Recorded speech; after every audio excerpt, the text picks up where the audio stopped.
Okay, how are we looking? Is everything okay? Sound good. Put some tunes.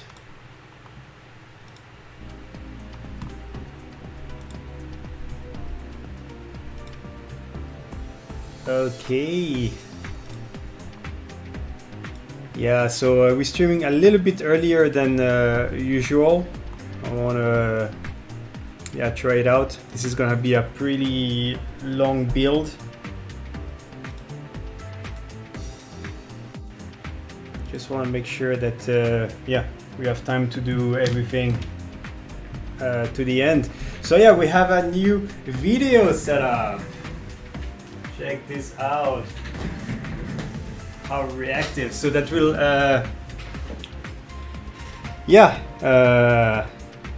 I just got this Insta360 link, so it will it has this gimbal that will enable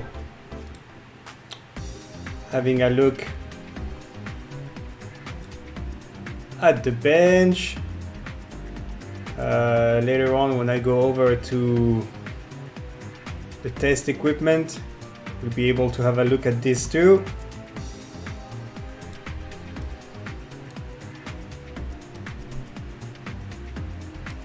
And monitor live.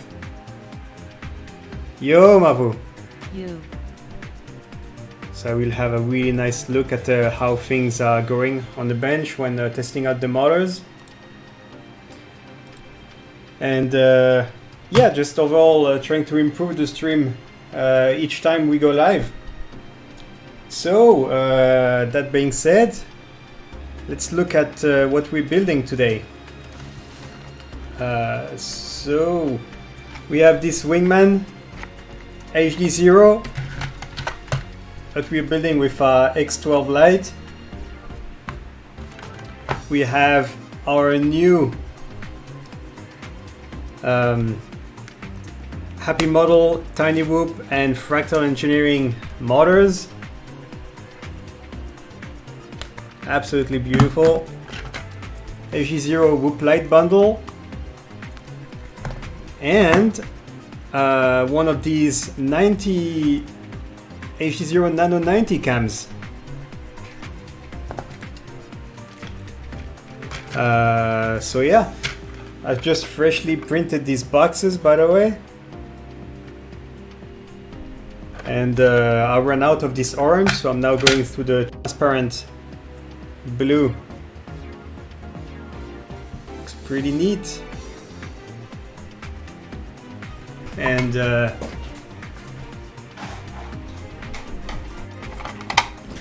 have the boxes in this transparent blue as well. Very clean. So yeah, I just ordered some purple filaments so we can have them all made in purple right now. But yeah, for now, I'm just getting rid of my all my old filament that I'm not using. So yeah, let's see how we can get started.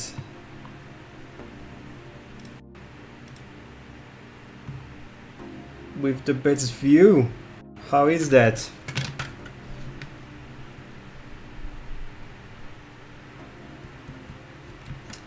Well, over yeah, let's see how it goes.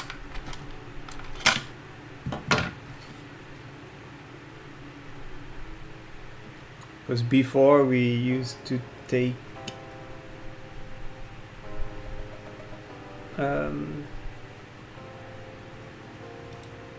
this is the kind of view we had before with the microscope. Yo, Poodle, how you doing? Yeah, so it was a bit too tight for this kind of assembling operations. Hello, humans. Is that any better? Otherwise I can move the cam. Oops.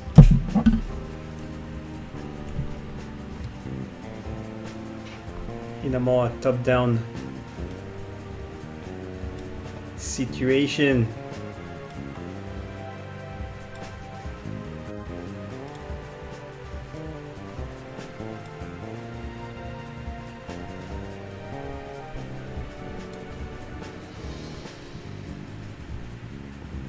Huh.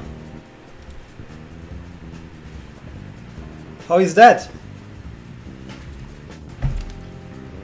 I think that's pretty neat. Lurking and watching this master class. Oh boy, yeah, that's gonna be quite something. So yeah, let's start by prepping all our components. Actually, I should have done this in the box. A bit easier to manage this way.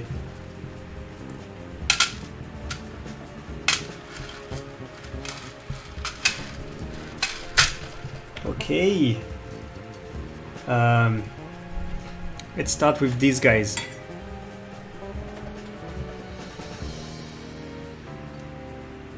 So, Yo, my frame arrived today. Smiley face. Holy awesome, clown! All the way to UK then. That went pretty quick. Okay, so for these ones, so I already have the holes cut for it. I just still need to get used to it. But yeah, you're gonna need to remove the tabs here. And the best way that I found is by grabbing with needle nose pliers like this. And there is a little subtlety as well. You want to bend it. First you bend it as far as possible, and then you just bend it back and forth. Jesus. But no more than 45 with the slowest, the smallest angle possible. And hopefully, you see I'm not rocking it further than 45. And hopefully what this will do is break it. Make sure that you always keep a grip as close to the end as possible. Yeah, pretty quick. Thanks for the premium mango sweet too. That was tasty. Yeah, made in Taiwan snackos. Yeah, well here for instance, yeah, these snackos are pretty good. The sausage. Sausage will come in time. Yeah, so here for instance, I goofed it up. So it broke... yeah, it broke too close, and you see that if I'm going to assemble it like this, I don't like having the brass touching the carbon fiber. So we're gonna need to do a second adjustment on it. This one I'm gonna get a better grip at it, not care too much about the camera.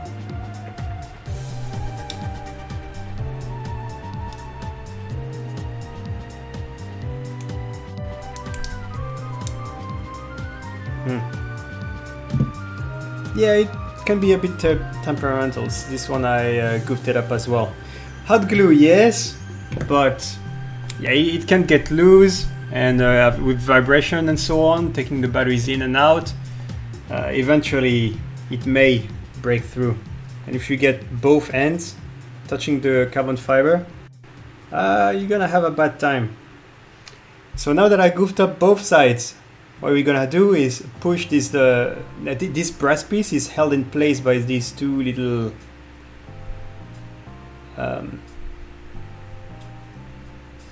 notches. So we're just gonna want to push them back a little, not too much, so that we can take this metal contact out. Boom. gonna remove this second one when I'm at it.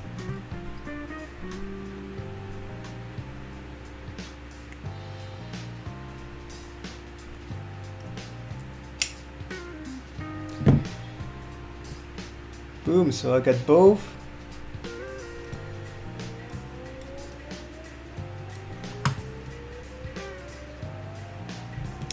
And what I'm gonna do here, I take my sausage pliers. How is Taiwan? And I trim it just like that. Oh, Taiwan's pretty fine. You know, don't believe all the fear mongering they tell you in the media.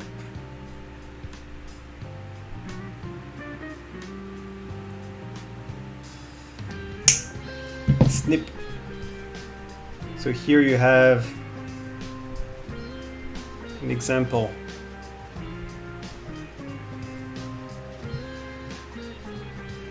The one I just cut on the left, the one that still has to be cut on the right. So I'm just gonna do the same on the other one.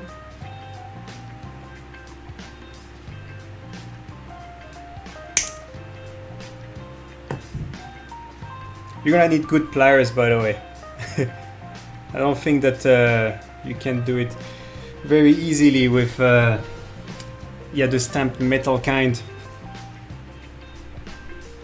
So yeah, I'll see if I can get these sausage pliers on the shop. And then, before you reassemble it, you want to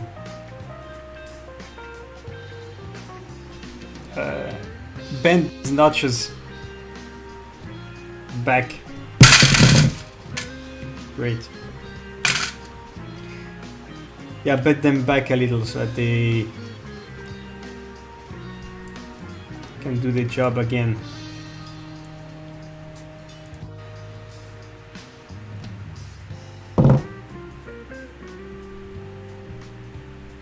There you should see the difference.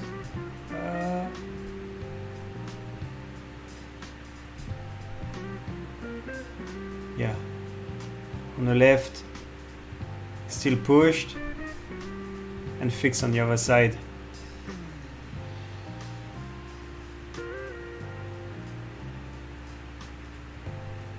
Hey ho. Close to throwing my PC out the window, this refactor is driving me nuts. Oh man. Hey Ben, what is this some Quicksilver related stuff?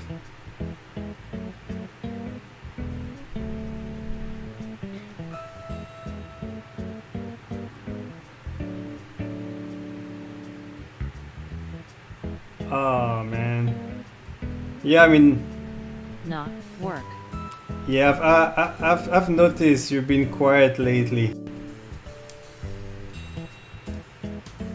I was, yeah, thinking you probably had lots going on. But yeah, I managed to get my Wingman template fixed. So thanks a lot for that. I'll upload it to develop soon. So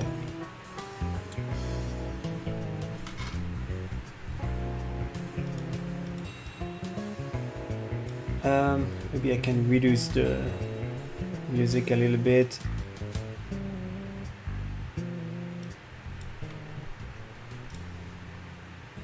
Programming lots ATM, which is a nice change of pace, but doesn't leave a lot of headspace for hobbies.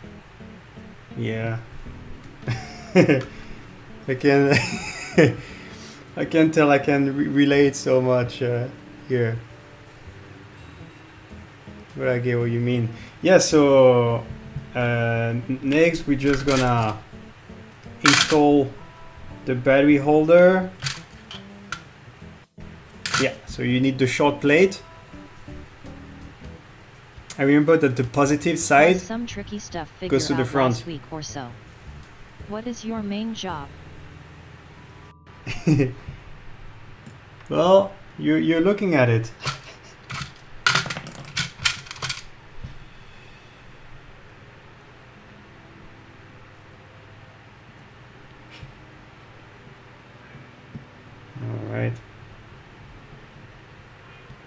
Well, I hope that things clear up eventually.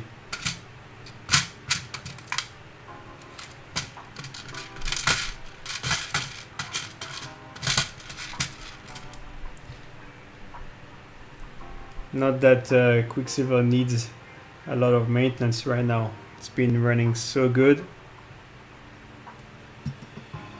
on all the current hardware.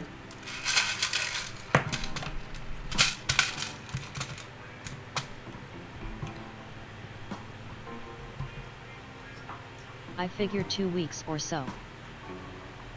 Oh, 2 weeks, that's about standard. Mosquito! There you go.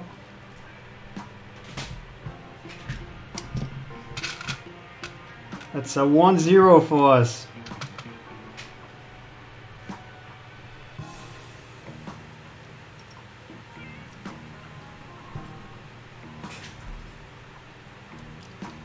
Right, the screw is tight but not too much. You don't want to strip that self-thread.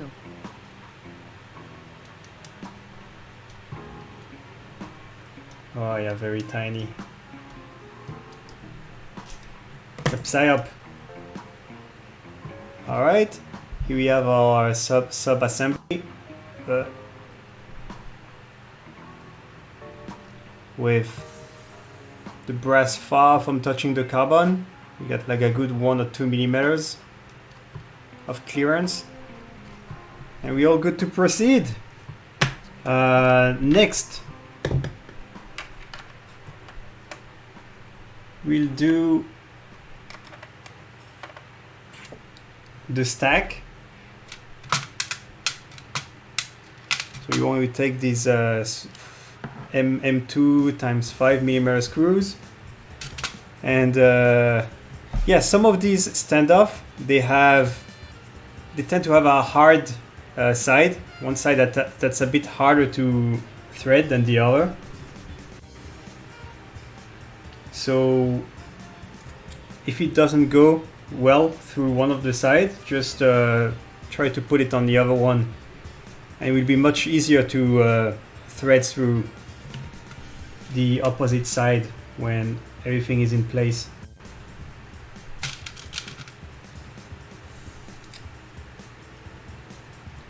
Because you can have a better grip.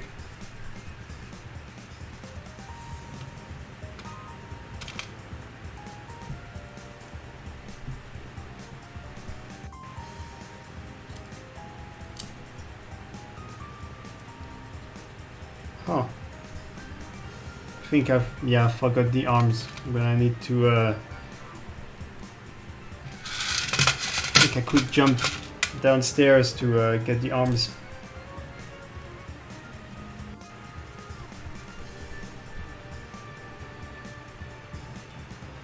All right.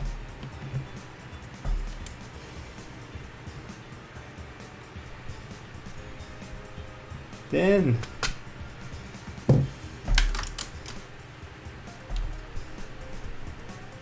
for these guys, I like to take the thickest I can find. 111. Because there is a trick. 108. 108. So this one it is. Yeah, I found out that the TPU with its hygroscopy tends to absorb moisture, and it gets a bit bigger over time. So even if you have a loose fit when you start,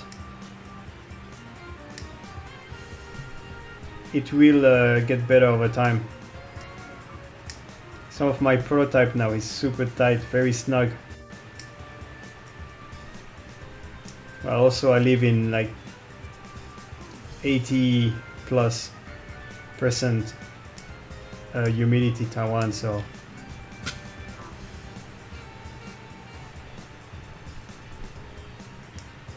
your personal experience may vary.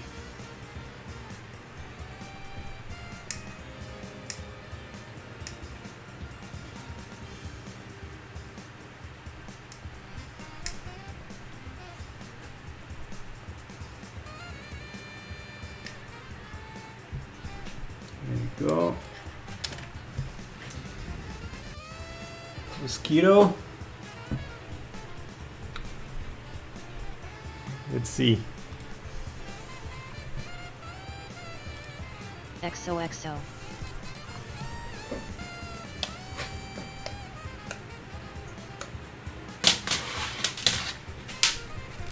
Oh, beautiful. Subheads.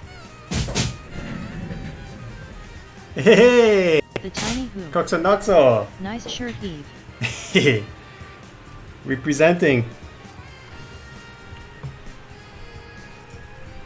Hell yeah. Been super interested in this frame. Probably going to order one when the straps go live. Smirking face. The chase cam is dope. Oh yeah, check this out.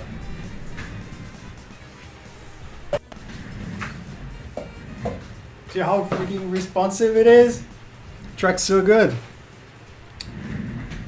And I'm on the other side of my screen now. I cannot see like if I there's a screen in the way, so I'll have to rework my station if I want to bring Johannes, stuff to my the brother in Christ. Good day.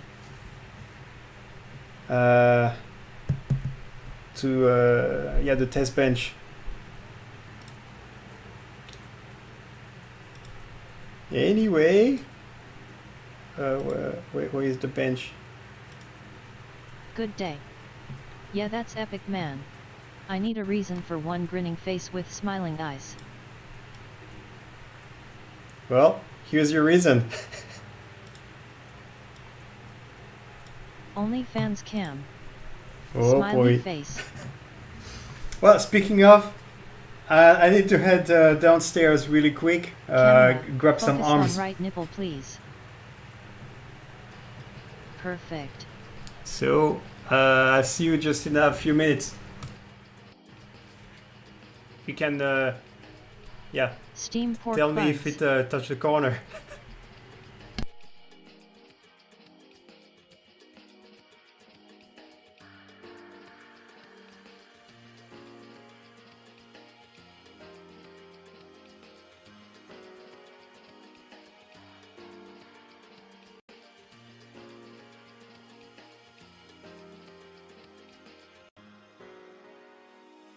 Nipple high purple panda. The corner touch is a lie.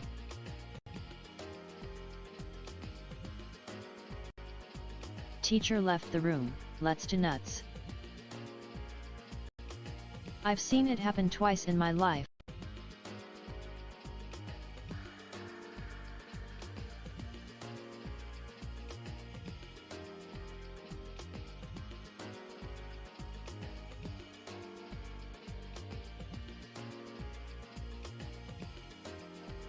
L gang time L L L L L L L L L L L L L L L L. Squirt.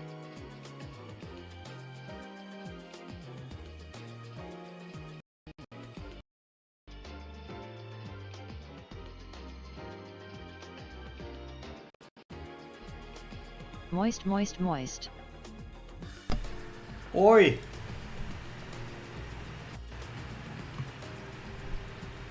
Robot lady moonlighting again. Okay.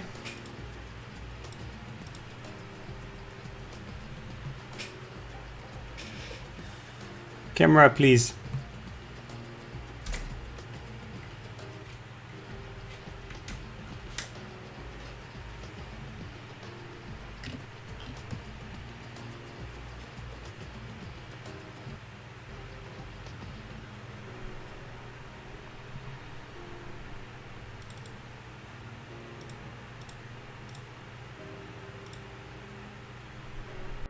Hey, she's back. Hacked. Heads heft it. Hacked. Okay. We back. We back. We got arms.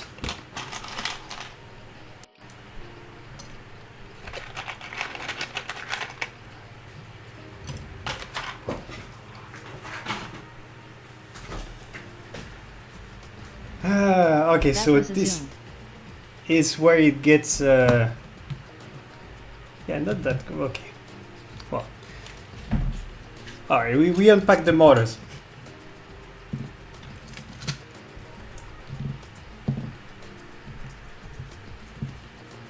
I build these now in a very particular way, just to save some weight. So I found out that I can actually slip some heat shrink over the arms instead of using the zip ties. Saves me quite a few grams actually.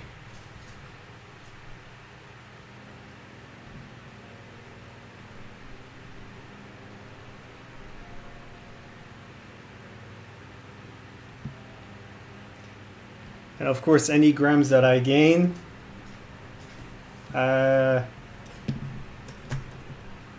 goes down right back to the B&F customers. So yeah, next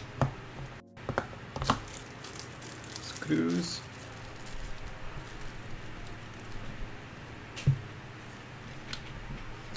Okay, so the arms, real quick.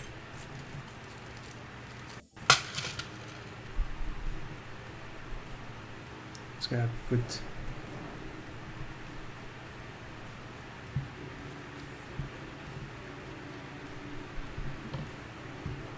okay, so the front arms, the pin is on the bottom, and the rear arms, you got the pin on the top, right?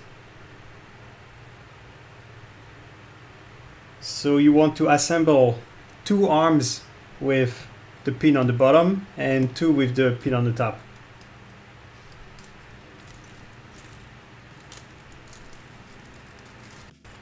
For now, not that complicated.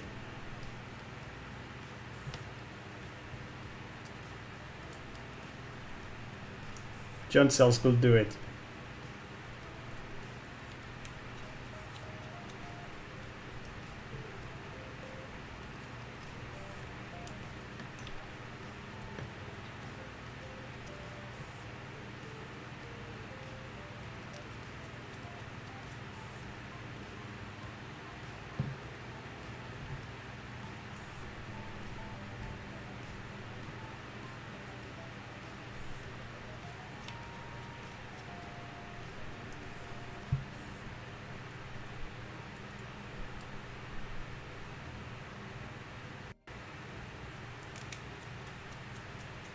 Are those 1.5 millimeters or 2 millimeters carbon?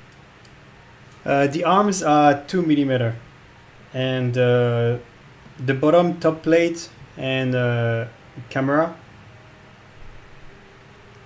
cage is 1.5.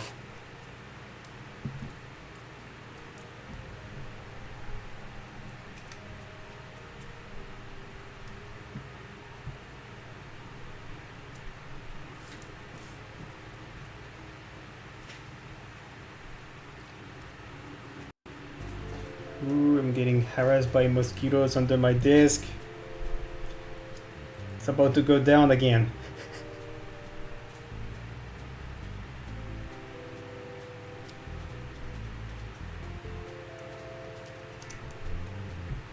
Good.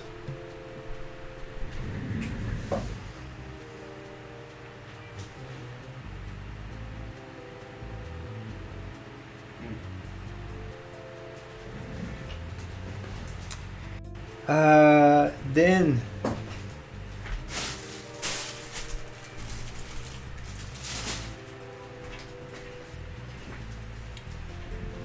I got this heat shrink tube that's probably a little bit too small. Should get that stuff you burn like incense. Yeah, and get high of it, huh? So I'm just gonna cut a a little over 5 millimeters. What is that?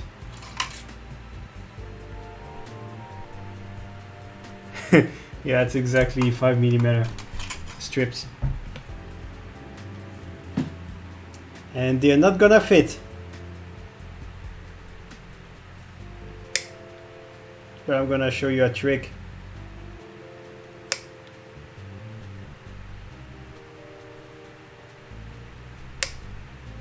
What diameter is this?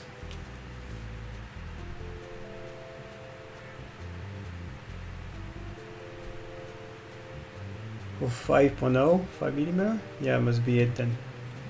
5 millimeter. Yeah, but it's too small, so get one that's a little bit larger. And so the way I do it is I put it over the pin and I finish it left and right. Yeah, until it goes around it. Repeat for the forearms.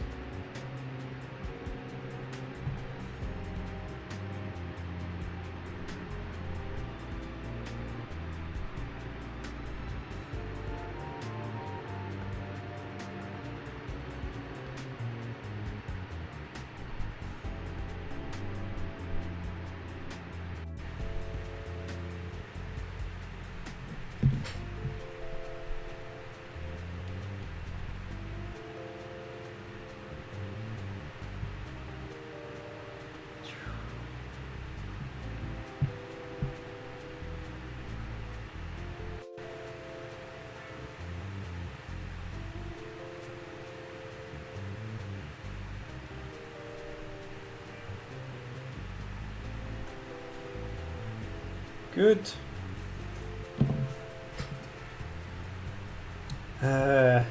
Next is yeah, the cutting and tinning. So I'm gonna make sure that I put it really straight out of the base.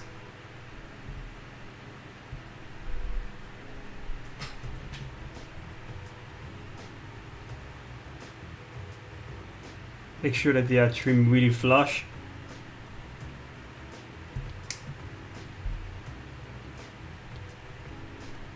And strip about a millimeter or so.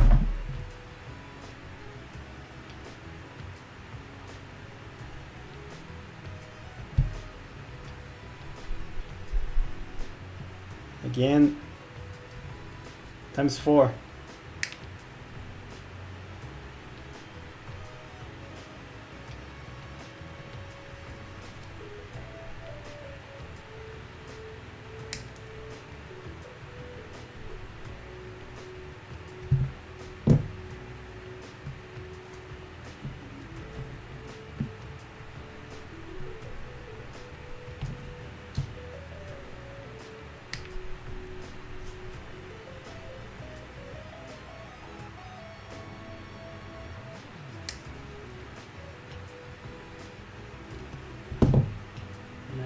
Okay, you've got to run Teams meeting. Alright, Jonas. Well, thanks for stopping by. I'll see you around.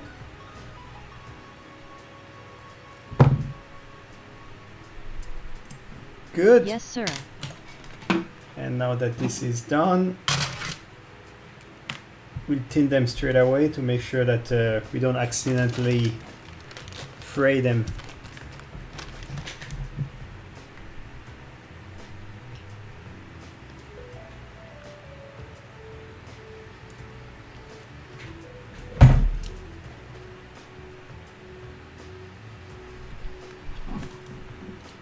How about a little more zoom?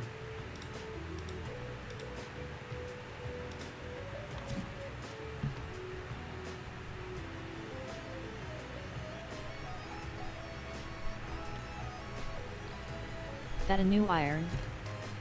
No, it's still the good old TS100. I guess he wasn't quite in the field.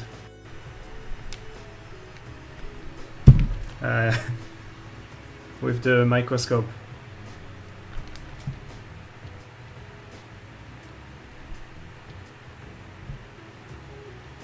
I got two of these, by the way. This one with this very fine tip, and I got this other one right there with the larger flat one.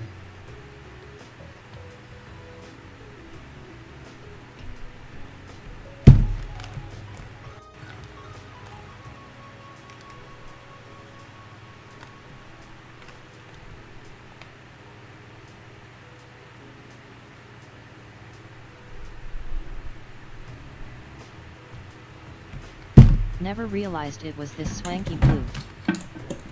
Yeah.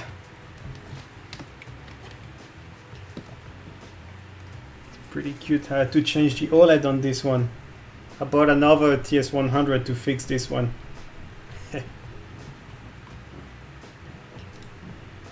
Okay. Then we are going to wire, route the wire through the heat shrink.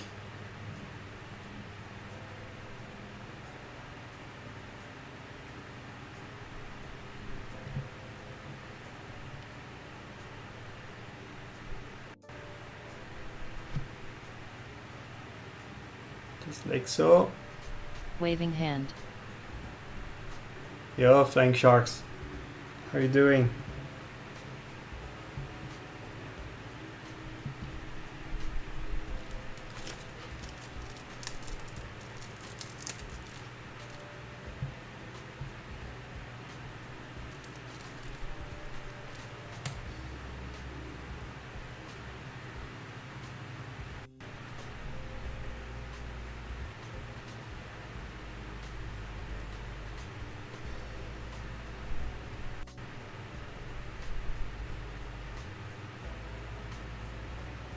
Always making sure that the wires are side by side.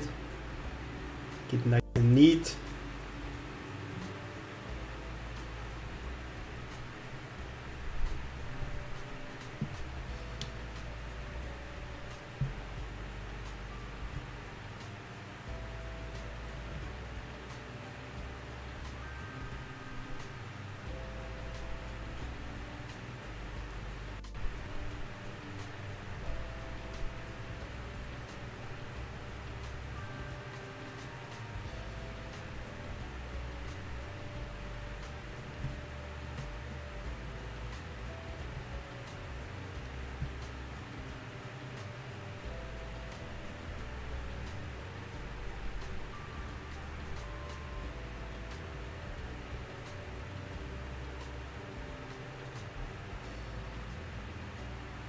Very nice.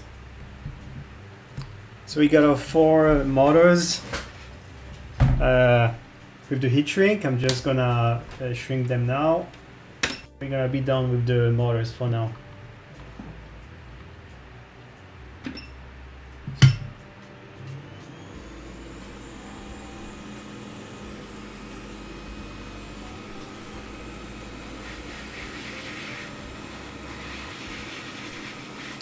Really quick pass, not to put too much heat into the carbon fiber.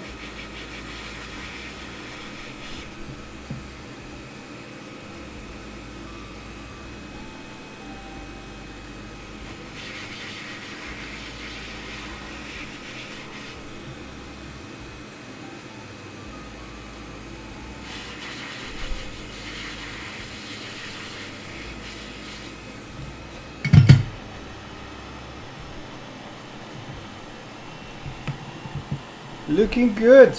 So we can put our motors aside for now.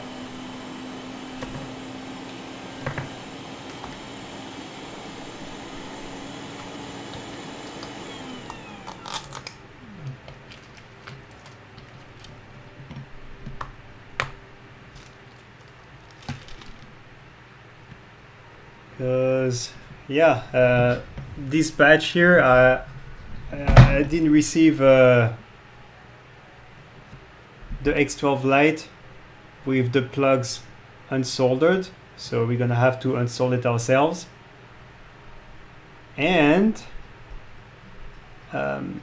this antenna, the SMT antenna, it doesn't fit on the stack, so I'm gonna replace it with UFL. We're gonna do that right away.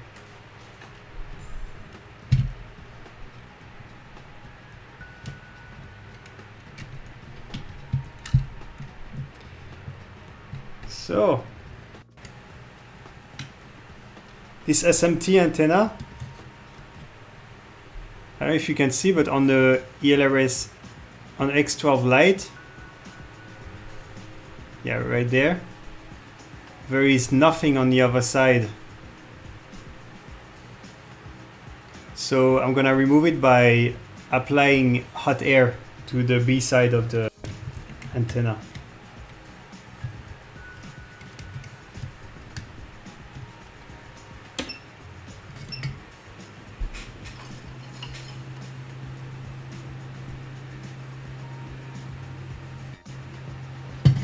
And you know, I think this kind of work, it was actually better to have the microscope.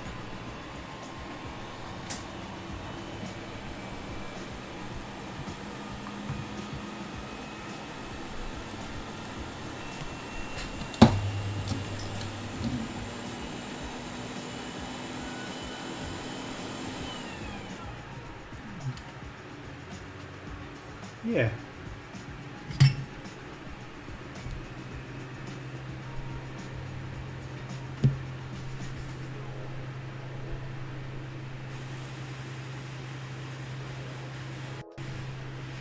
That's an interesting jig you have for holding the board. Yeah, it's a board holder I got on the AliExpress. I saw another YouTuber use them. I thought, yeah, that's pretty neat. It has some uses.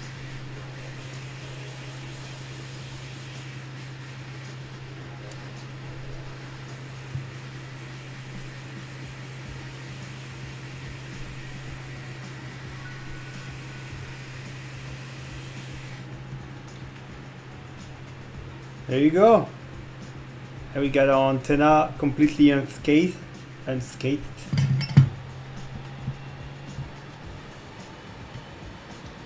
we can move on to unsoldering the plugs.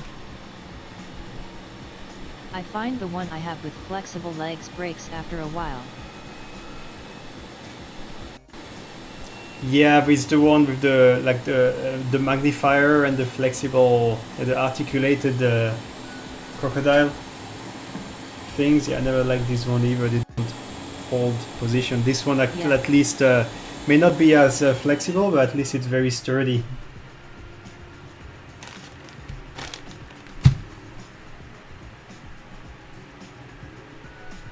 So to remove the plugs, I'm gonna start by applying solder right there.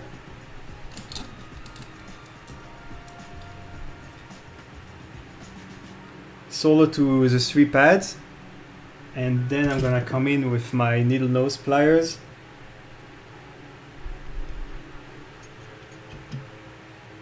and just like that.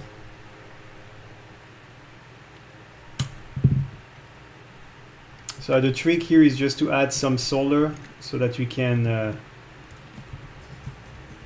get all 3 of the pads.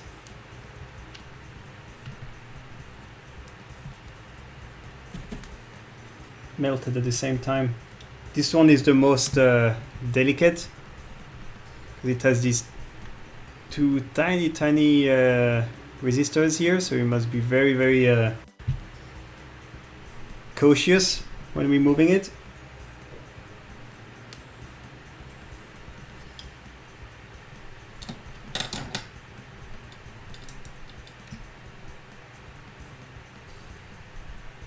Do you use tip tinner? My tips are getting a bit old and was wondering if it's worth getting tip tinner. Ah. Yeah, I see what you mean. I've used it a couple of times on this one, when I had not used it for a while. I think it works.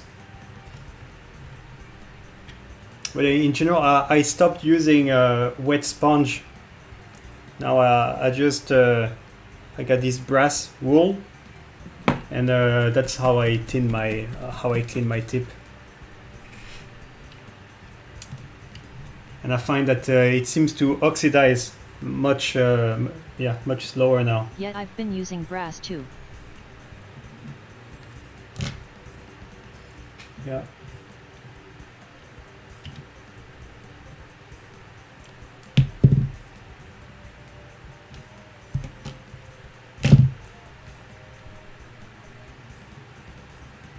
I like the brass better. Way better than the sponge.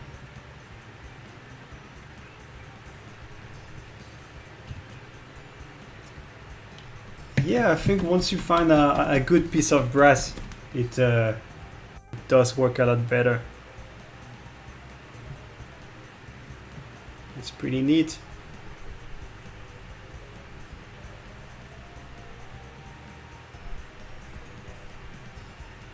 Yeah, this tip must have like 2-3 years, a lot of use. Yeah, so we don't need the TS100 for the moment.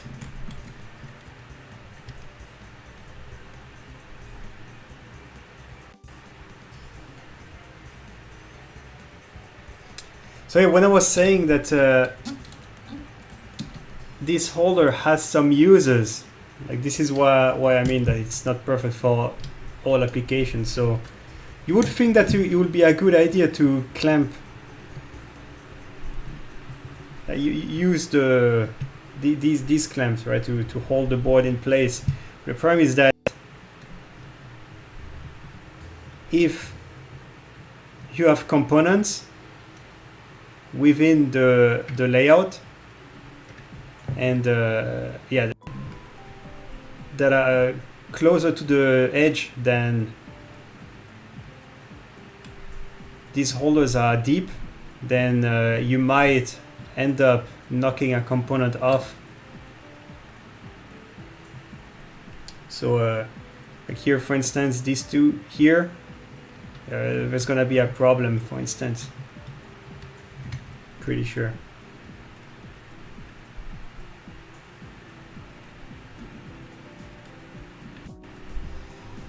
Yeah, you see how it, yeah, there you go, you can see it 100%.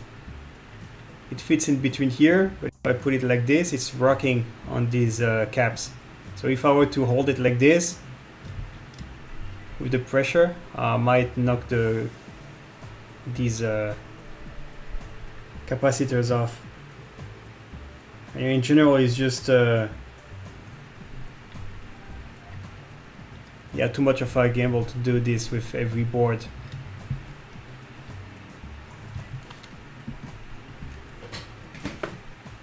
At least in FPV, because we are so dense.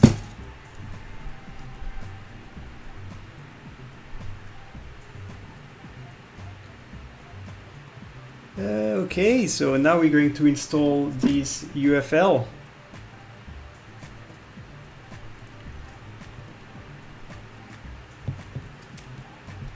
Who you calling dense?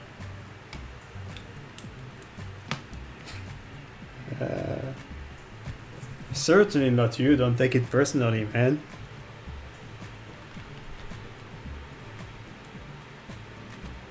So, this is a ground pad.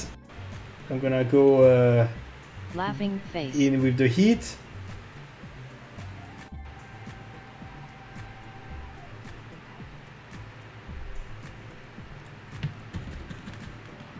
It's a little bit too much. I'm gonna go another round.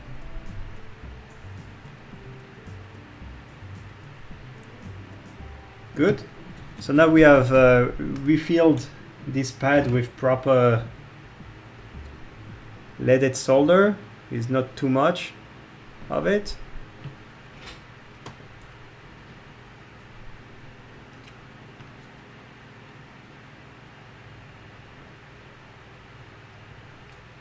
Bit of flux. We're gonna have to get back at it anyway.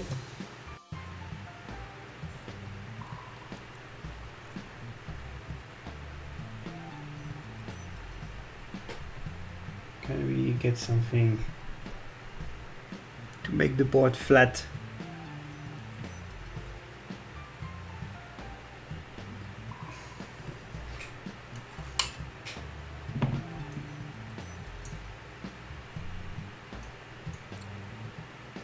There you go.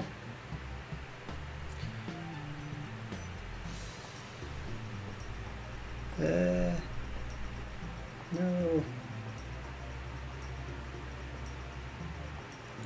And it goes like that.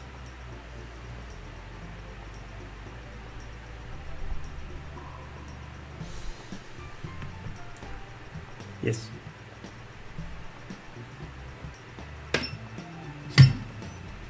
And we get back in with the heat.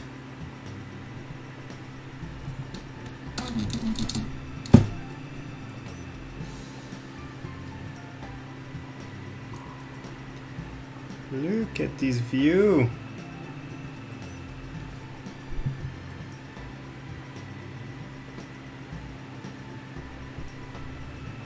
Yeah, that's why I like this vent nozzle. I can take it upside down.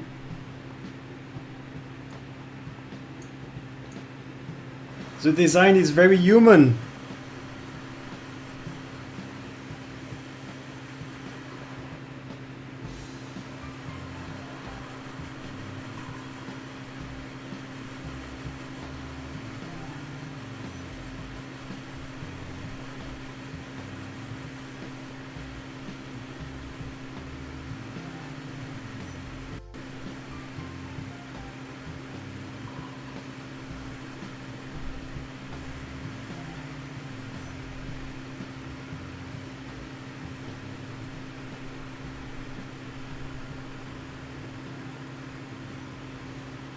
Ah, The design is very easy to use. there you go. So it doesn't need to be exactly well flowed, because I would rather make sure of it with the iron. Very easy to use, you see? Anyone can do it. How do you like those X12 light boards? What?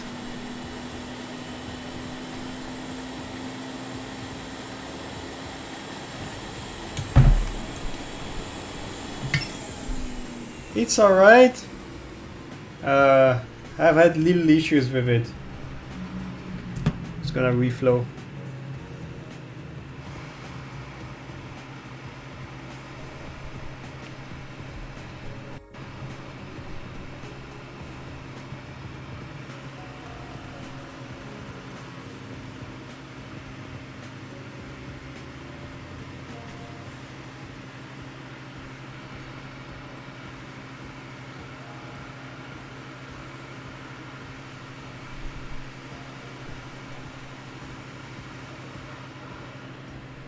Yeah, that's more like it. I think usually I just do it by without the scope.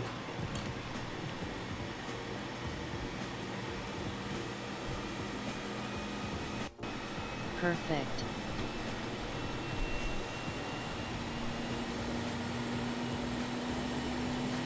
And I'm just gonna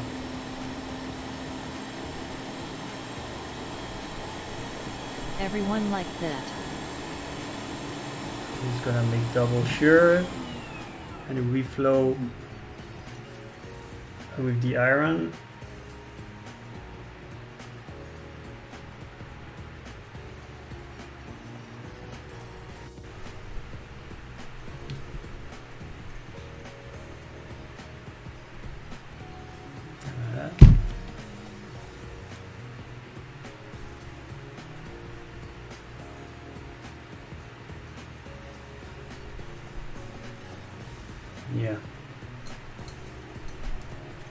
We're not looking for pretty here, we're looking for reliable when it comes to the UFL.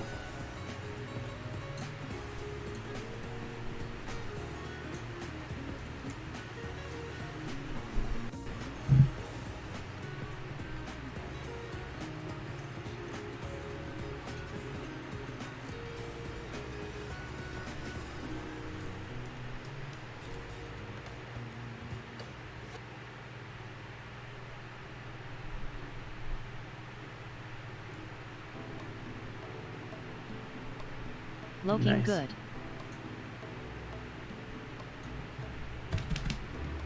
Yeah, and these grounds here, they are especially hard to get.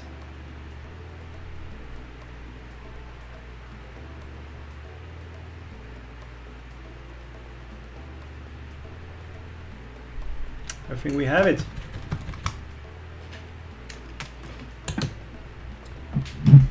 Quick check. The continuity test.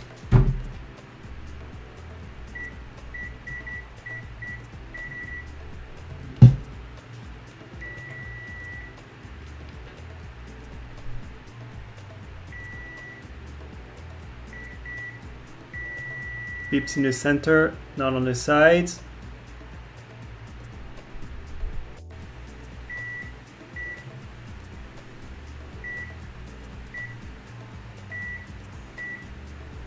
Yeah, all good.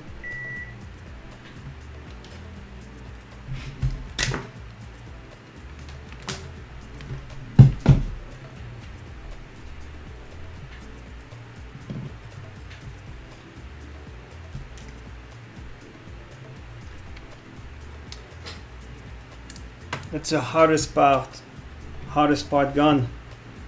All done, out of the way.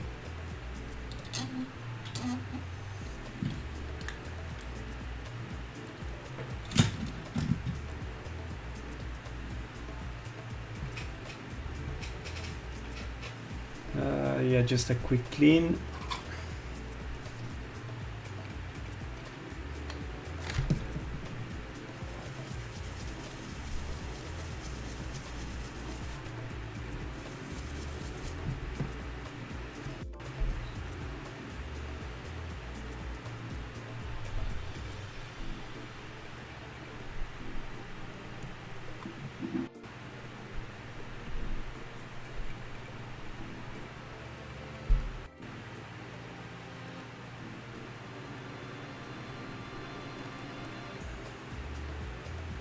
Yeah, it looks a bit weird because of the reflection, but in the right angle, it's actually fine. It's a solid bond.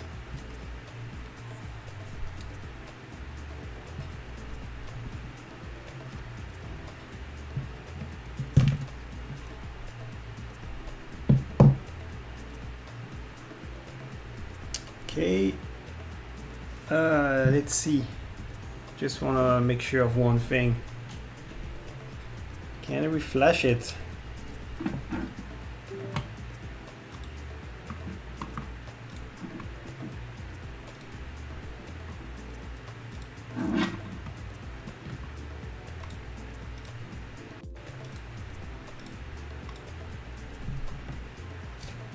Or is it doing the same COM port issue as before?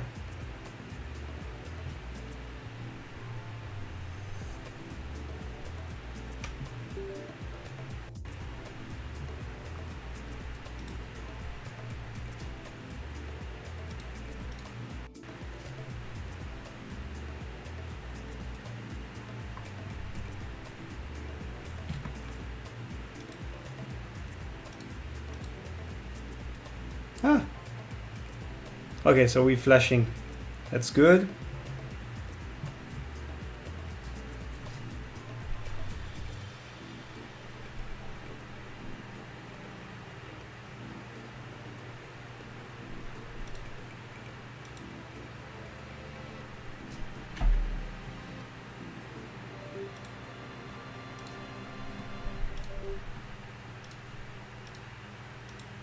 Ah, we can connect. Brilliant.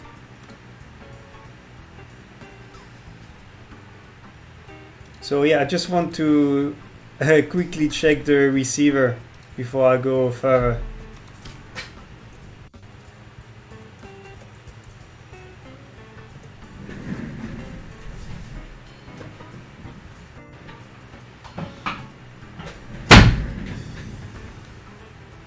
Welcome to HDZero.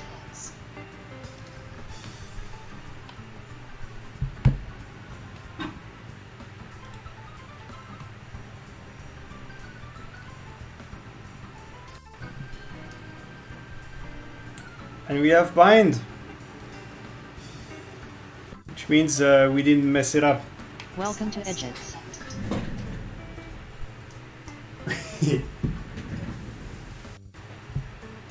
Welcome. Telemetry lost.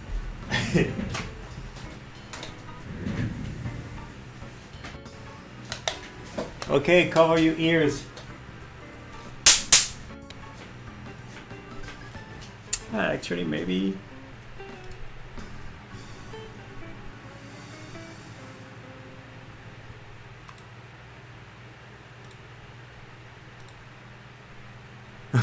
Telemetry critical. I'm just wondering if you can see me chase the freaking mosquitoes.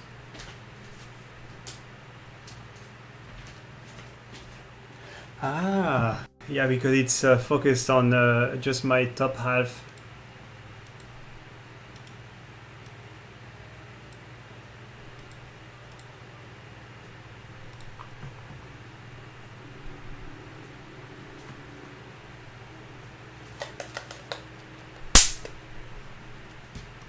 Well, this one you saw it.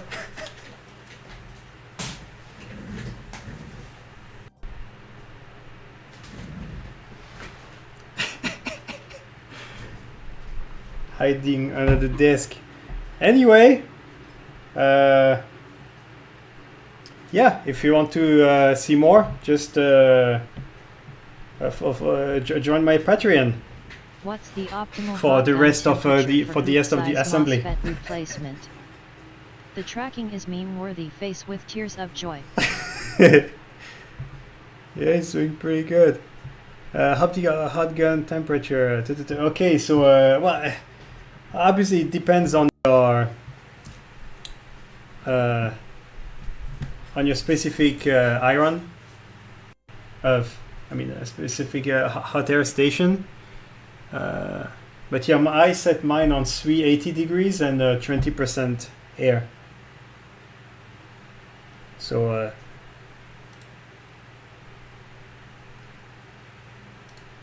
see what you can do with that. Okay, well, then let's proceed with tinning the motor pads.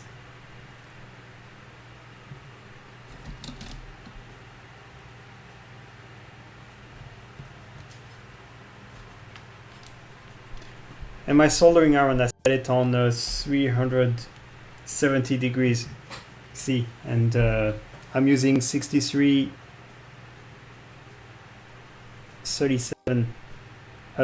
solder.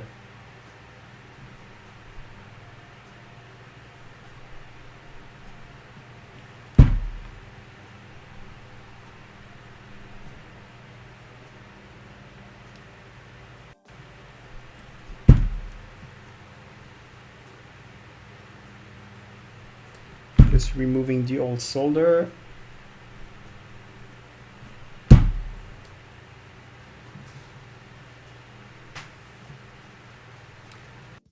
Ah, damn! Can you hear it when I bump the? Yeah. See, I like to pre-clean my iron by slamming my wrist on the desk and letting the blob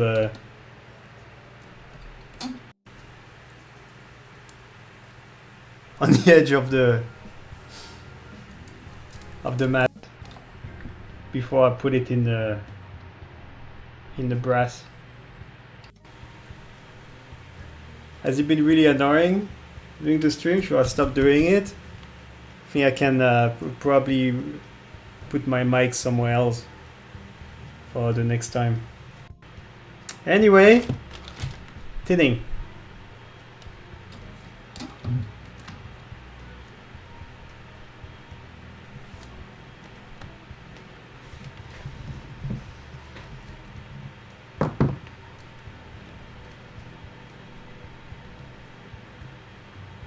Ah. I barely noticed. Huh. Neat, so I can go ham. It's alright. Not loud.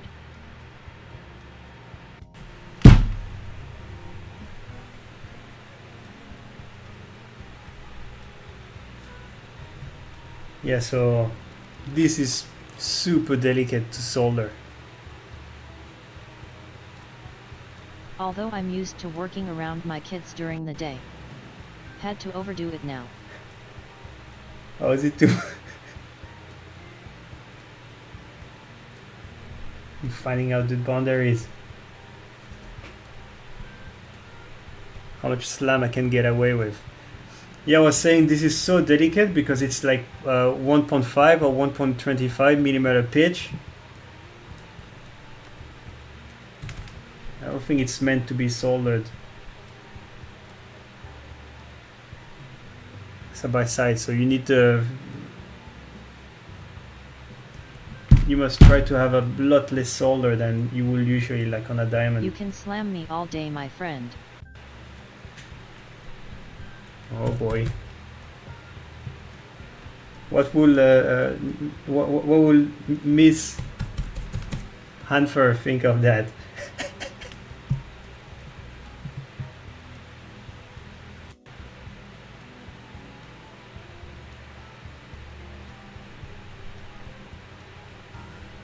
Yeah, those pads are tough for the motors. Oh yeah, but we stop at nothing here. Anything to shave that gram.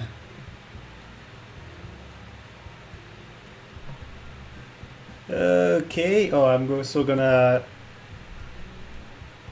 tin T1 and R1 that we're gonna use later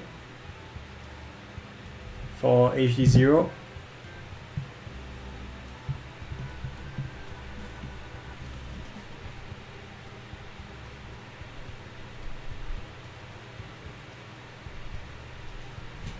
There you go.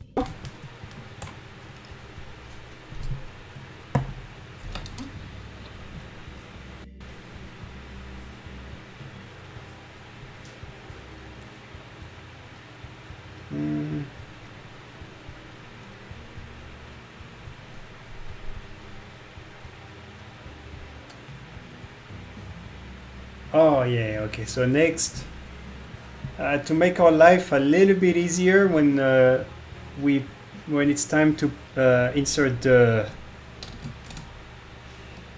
HDZero grommets, I'm going to commit war crime and trim a bit of this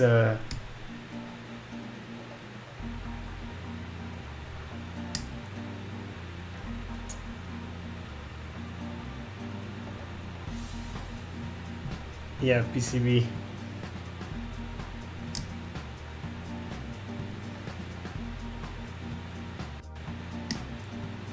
I just go to the first mouse bite.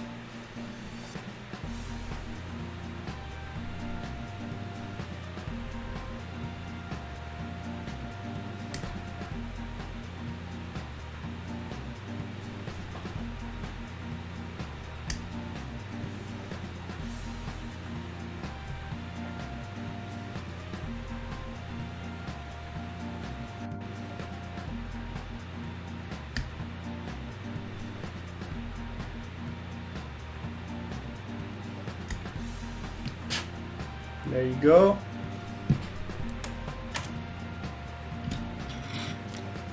And then, because we're not savages,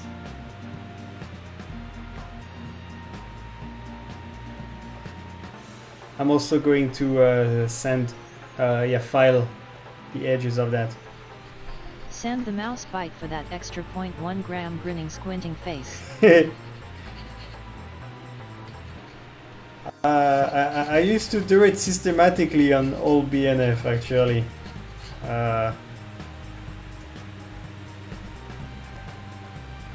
Just a habit that comes and goes, yeah. There's so many things to focus on when building one of these.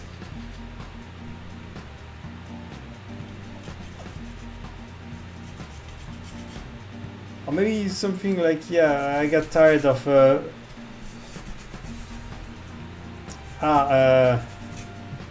filing the mouse bites only to find out that a MOSFET would blow on the first plug.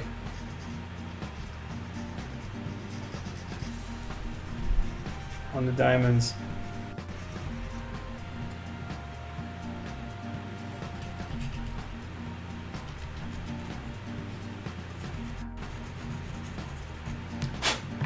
Okay, that's our board.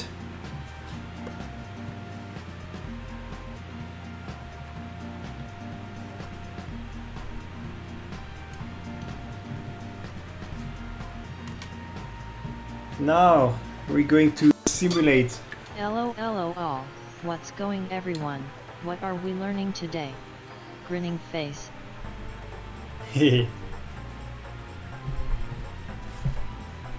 Yo, Jeff, are we learning how to assemble a wingman? We bleed indeed. Whew, okay, so this is why it becomes super important, because I've made the mistake so many times now. You want to make sure that you lay out your motors right, because they're already bolted, they already have the heat shrink, so you cannot solder them in any position. Each motor now will only work in one position, and this is it right now. So the front motors with the pin going down, because you have the locking features on the bottom, and on the back the pins going up top because the locking features are on top. And of course the whole thing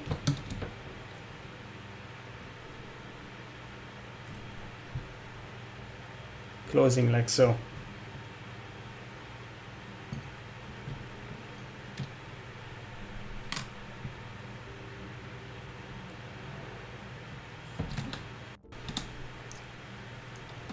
On 2 occasions I soldered them wrong, and I noticed on the last motor.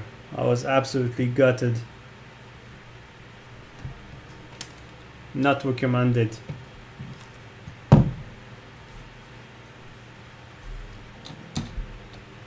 But yeah, here comes the most delicate soldering.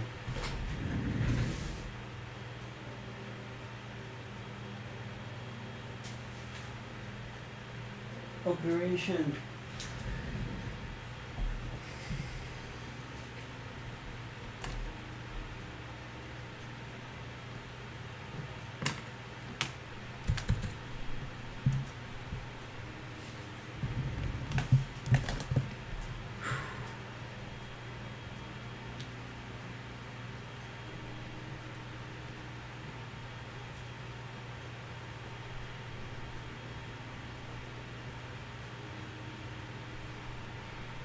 Very cool.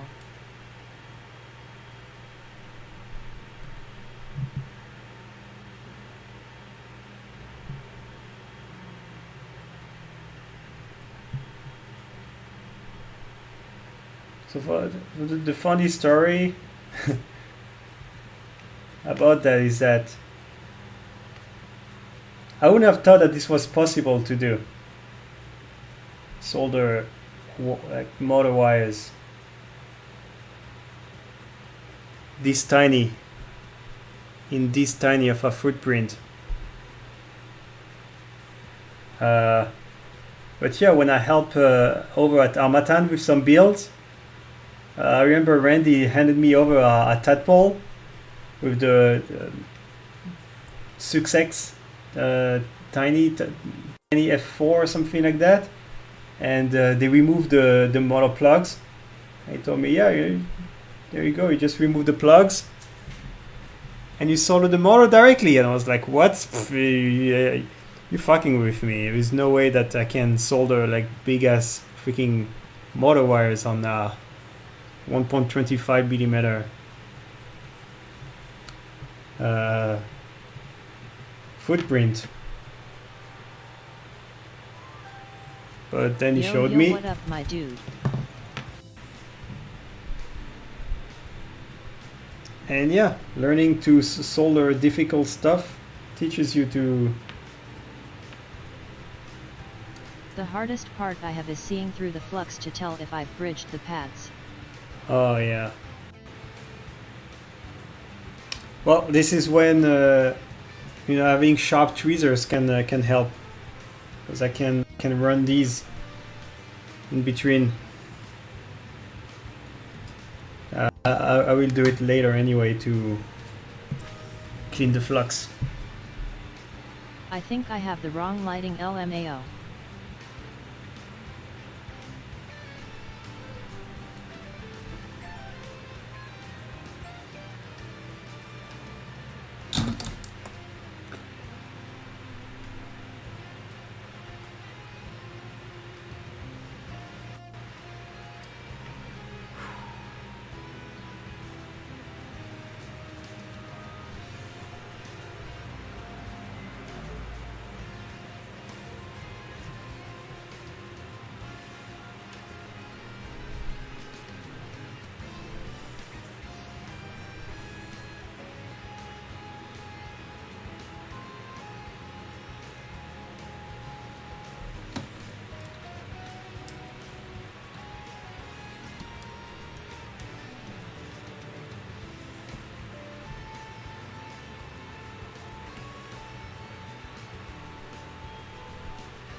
About fine.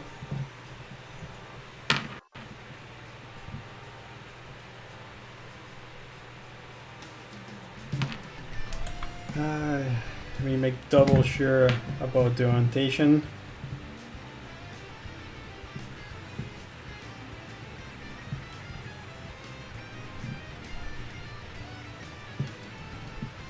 Right. Got it.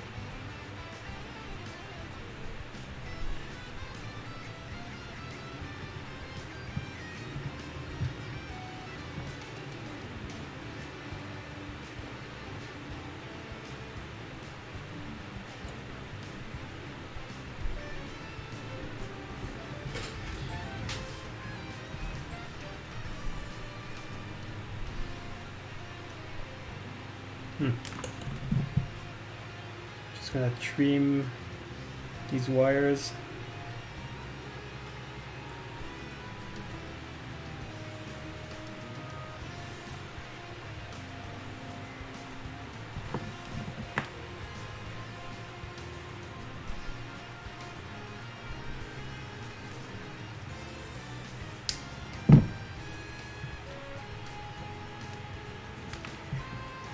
Whew.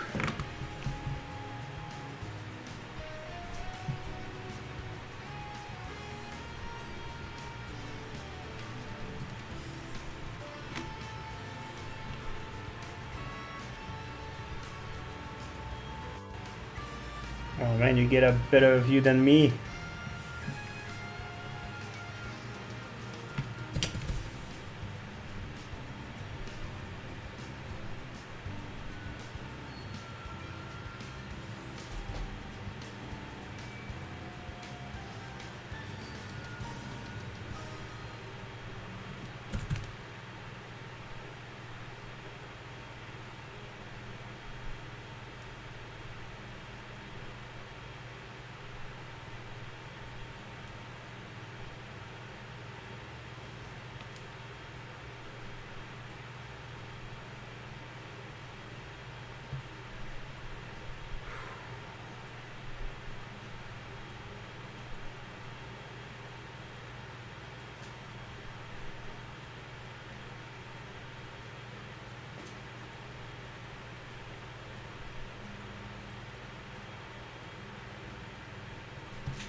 good.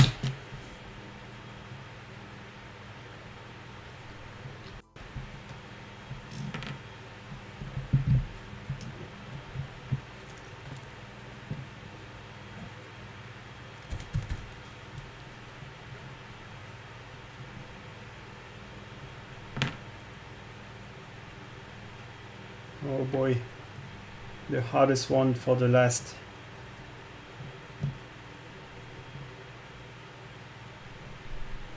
Hello all. Yo, Tomcat. Come at the best moment. Still doing the last motor.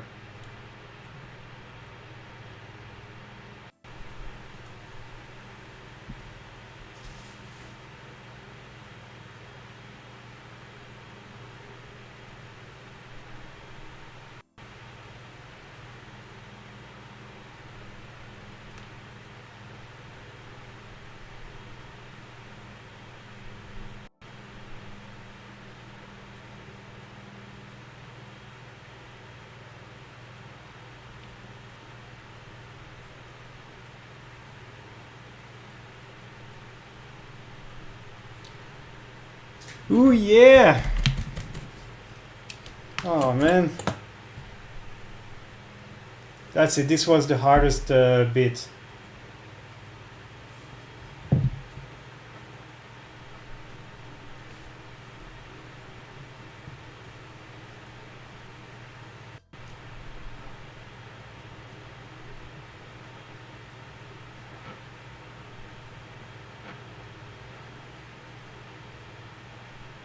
Yeah, that's acceptable.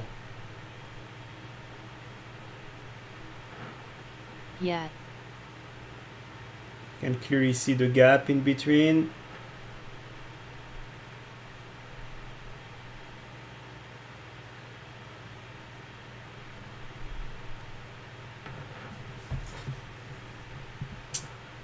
Good. I had to solder a camera after the plug broke one time. That was a pain to get those pads. Yeah, I think I'm doing it as well on the end on every Wingman analog because the plug that comes in is too long.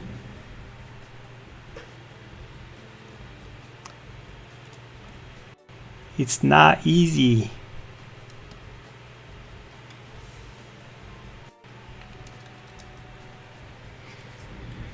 So,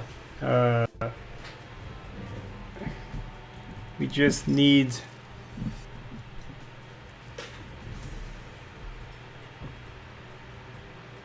the power.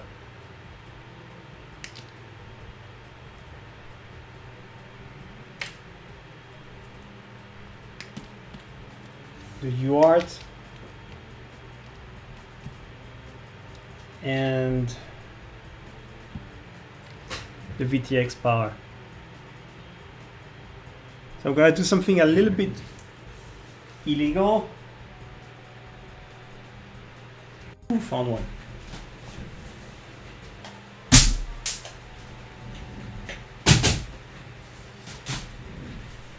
I'm gonna use yeah, these camera plug. They have really small wires. I'm gonna use the red one for RX.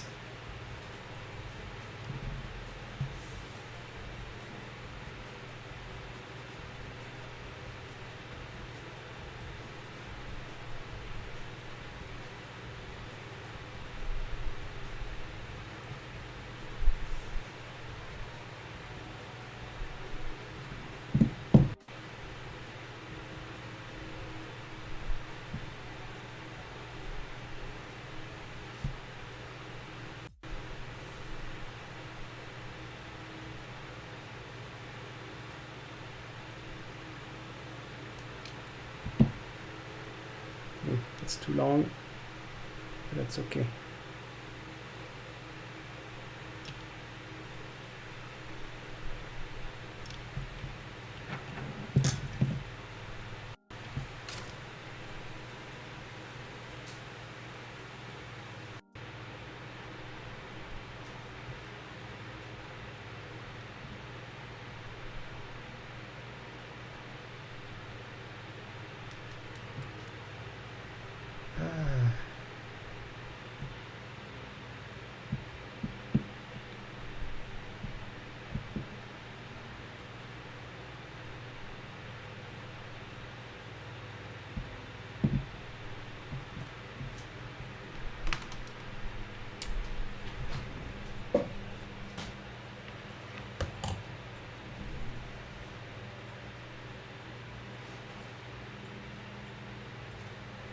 Lost it.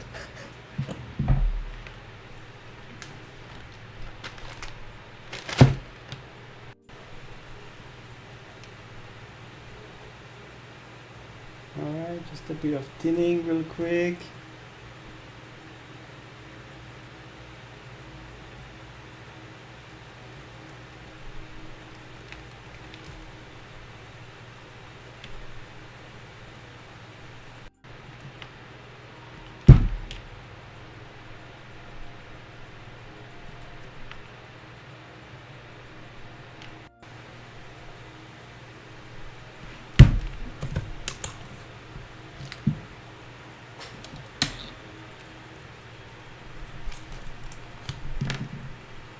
Okay.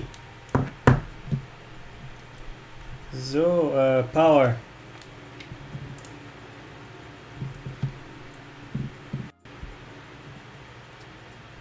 We have the ground that goes back.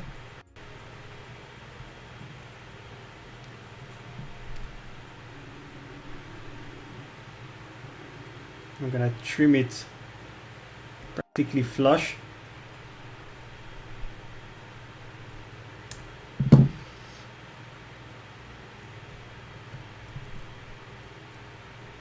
And the positive that goes forward flush as well, because we're gonna solder the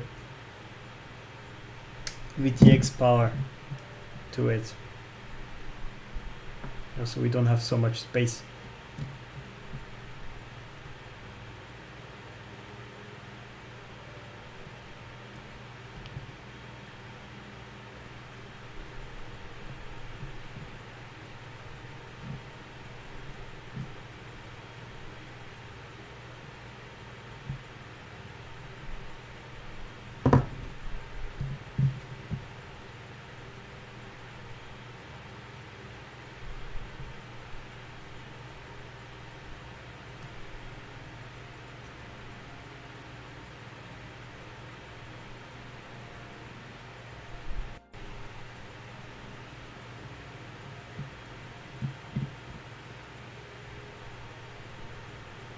Just trying to set up my wires properly.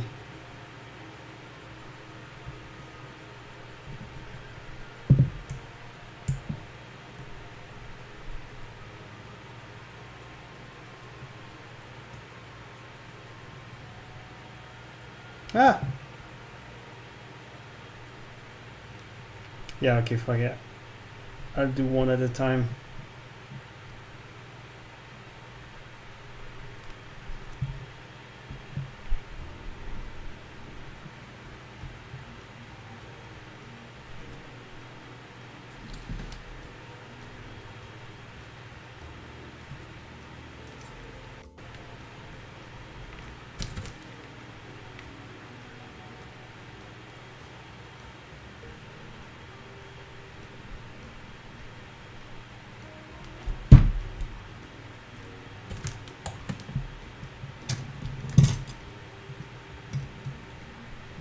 Good.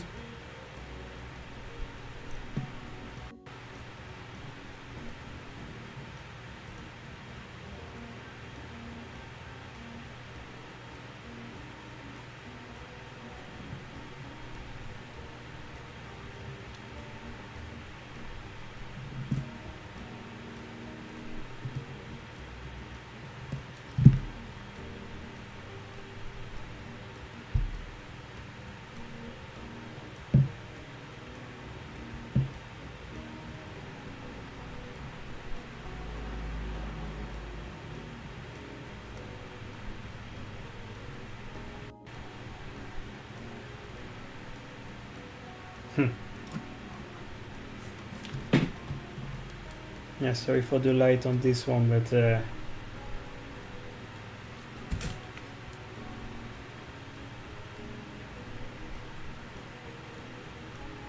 gotta keep moving.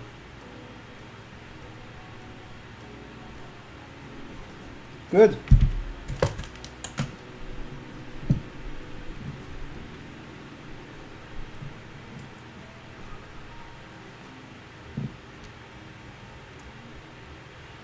And while I'm at it, we'll also going to add the HDZero power that goes straight back.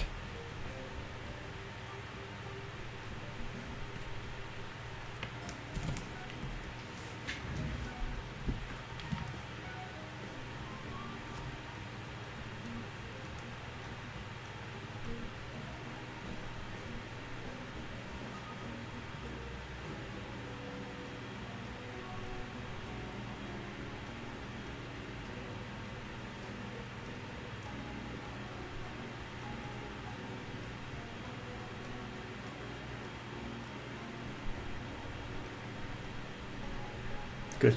Yeah, the first one was a bit of a cold joint. Could see the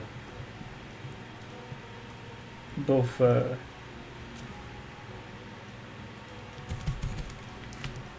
solder I just added was a bit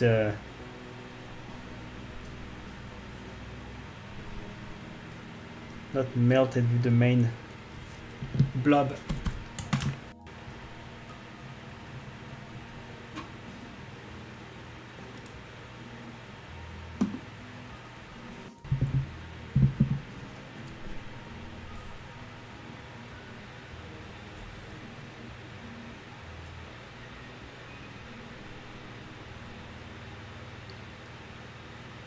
Looking fine.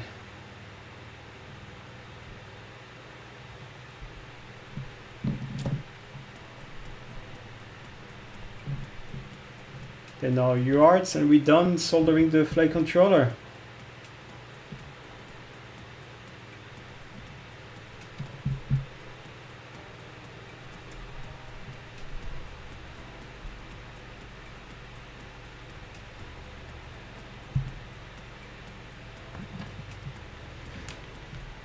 And here's a trick I learned from Bardwell. Using the mnemonics of the color. So this is T1, R1.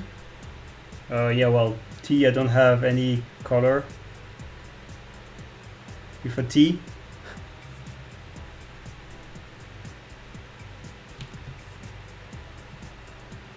But I do have one with a R, red.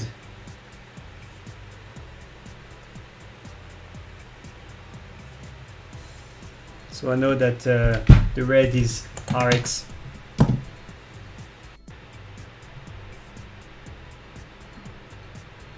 Good.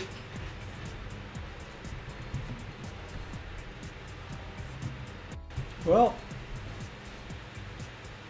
Oh yeah, here we freaking go. Yeah, we done with flight controller.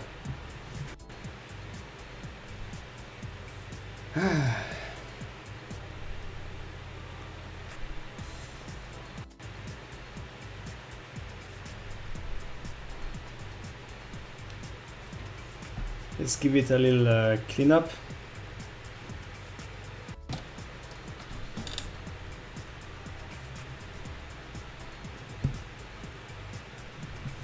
Very nice. With the tweezers.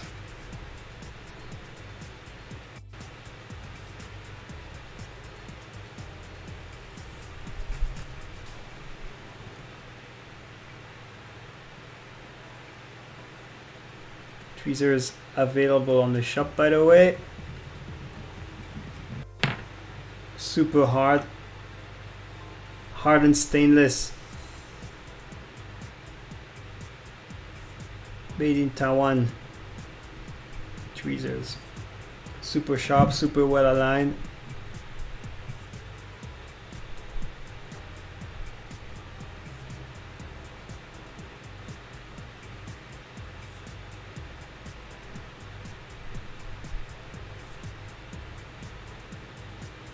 So easy to solder those motor wires together. Well, it does make it, yeah, because having a sharp tip allows you to get in between.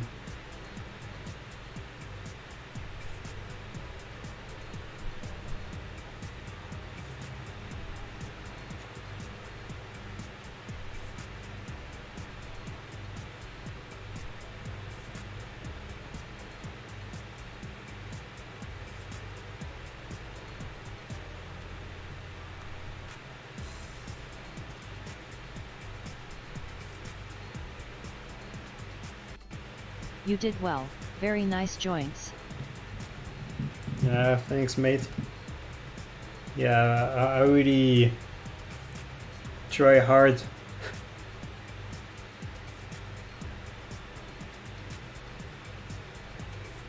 get the best possible joints for, especially for BNF, of course.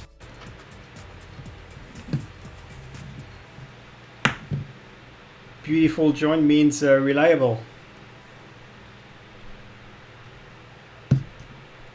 In most cases, right?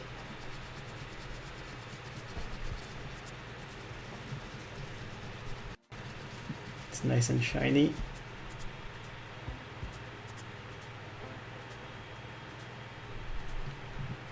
Whew.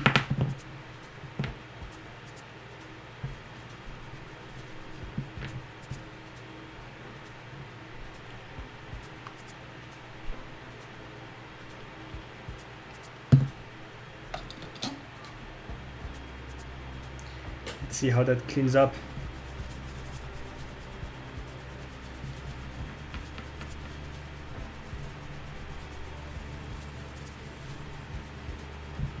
Yeah, I keep thinking about it. I've made over 100 BNF by now. What's How that liquid? crazy is that?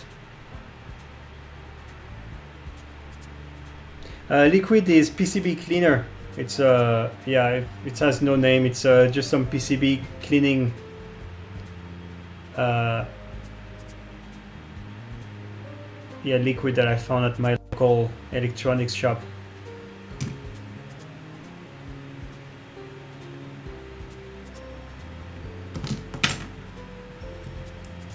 Flight controller done. And what do we do? We go test it.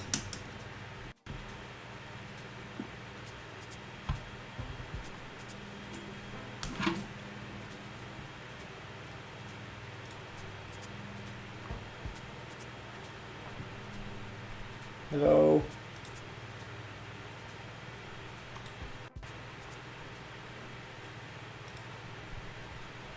Wake up, wake up. Moment of truth. Must be nice to have a local electronics shop.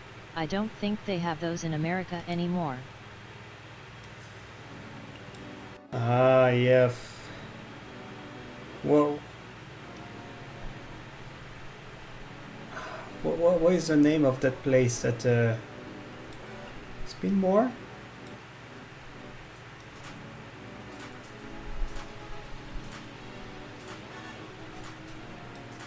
Was it Media Center or something like that? That actually has they have 3D printers and stuff.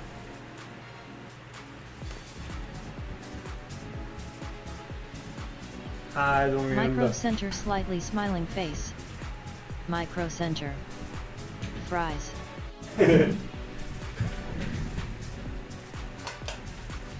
Yeah, this shop we have over here is Fries crazy. is gone too though.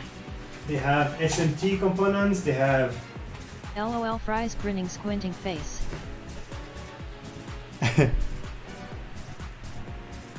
let me see. Ooh.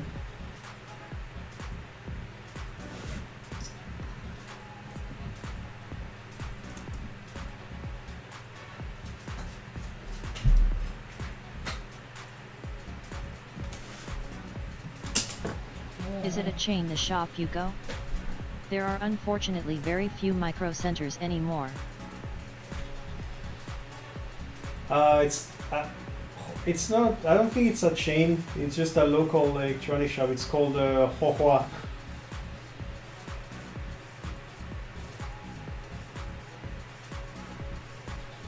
Actually, maybe.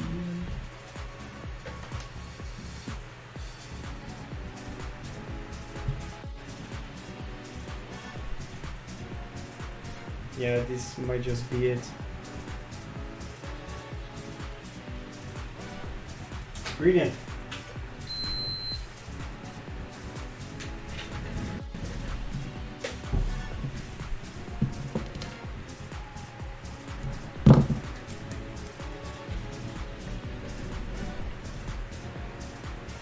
Well, let's test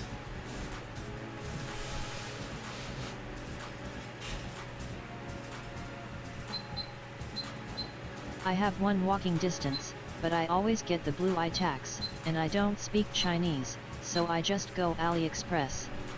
Ah. Yeah, they have pretty much everything there. There's still a lot of stuff I just get there.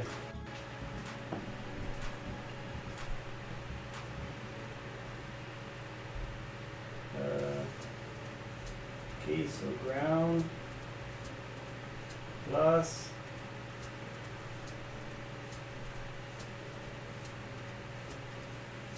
and pray.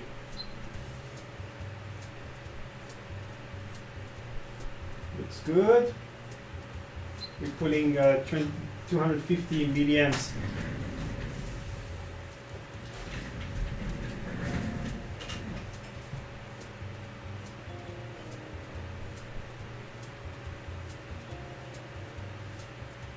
Okay.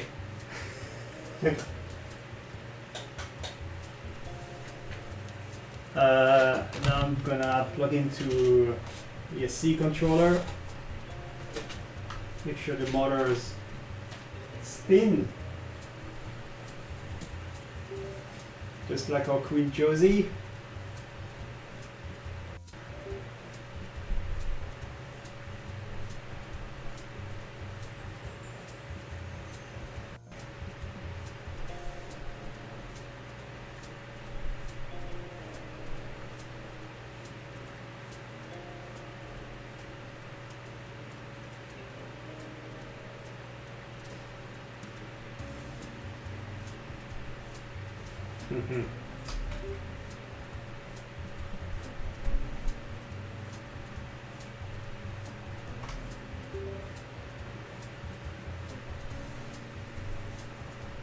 Okay.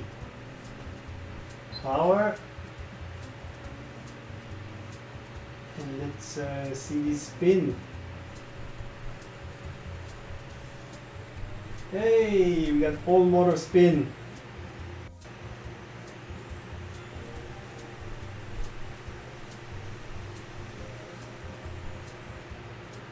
Beautiful.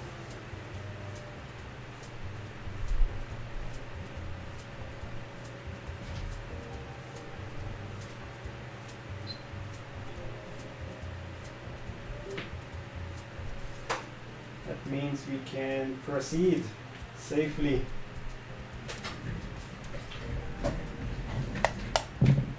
Oh, without worrying about having to tear it Nice. all out again.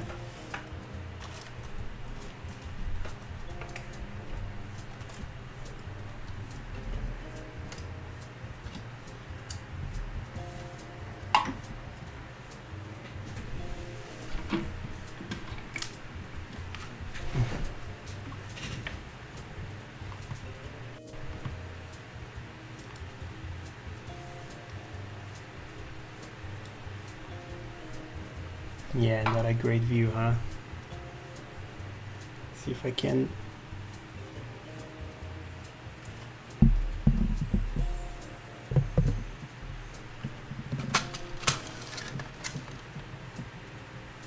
Huh. There's something else I can try.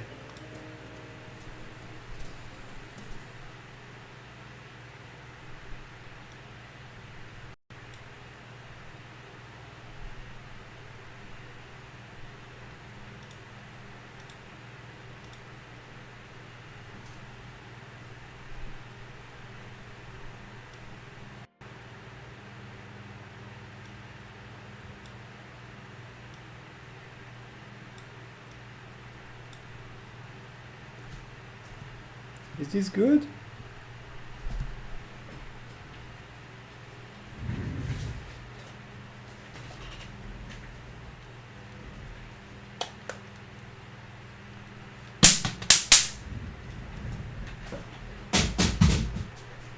And that's one more.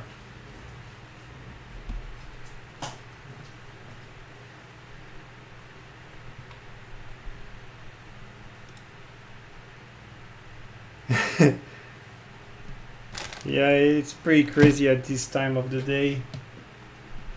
So many mosquitoes.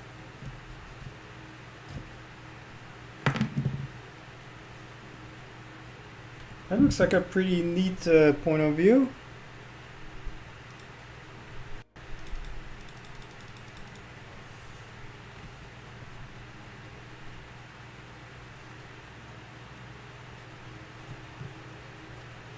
I can fuck with that. Need Okay. more lemongrass. Speaking of,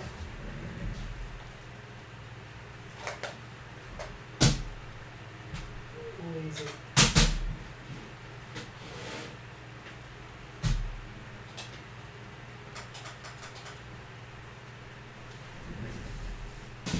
Damn it.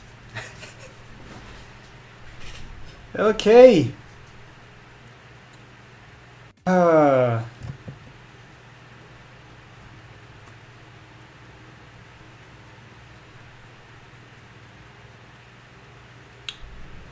Yes. All right. So next step, we have our little grommets.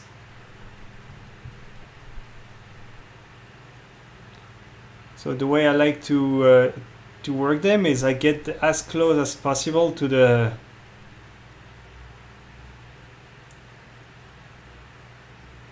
part, and I just tear them out the brim, because these parts here, they are so tiny, they have such a small contact surface with the bed that yeah, I need to print them this way too, with the brim, otherwise they just get loose.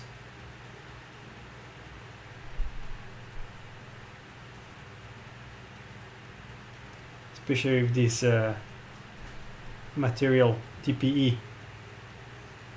It's a bit greasy, so it really doesn't like sticking to bed.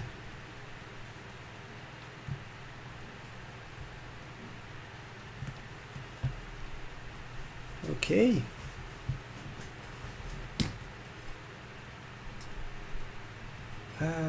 Next, can open our HDZero.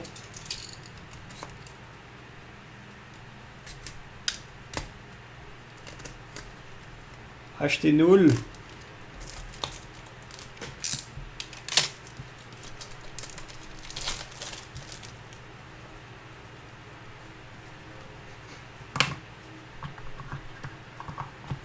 Nothing quite like it.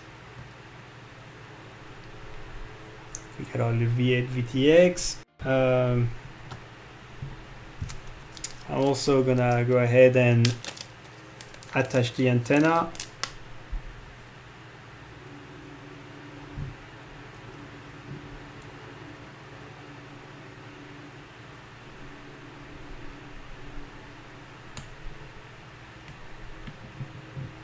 Beautiful.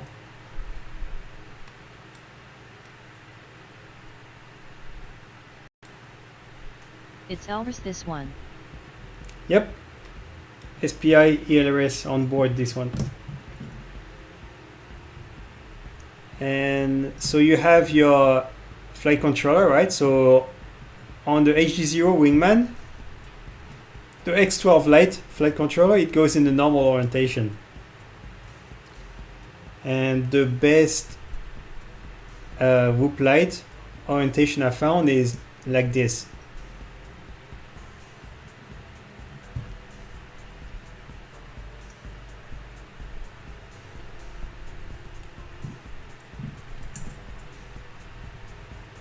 So we're gonna remove the cage on this side. Yeah, I have this plastic spurger.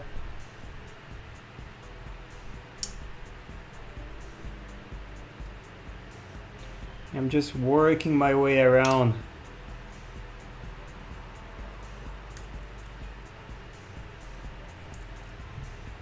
There you go.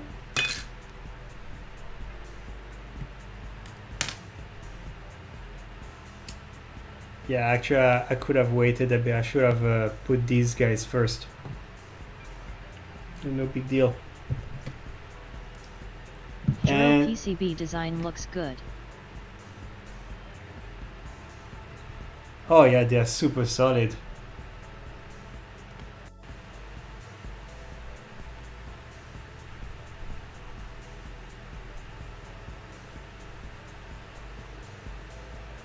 Looks like they are using local conformal coating as well. I don't know if it's conformal coating or resin or maybe both. I don't know if it's mechanical or conformal. It's pretty neat.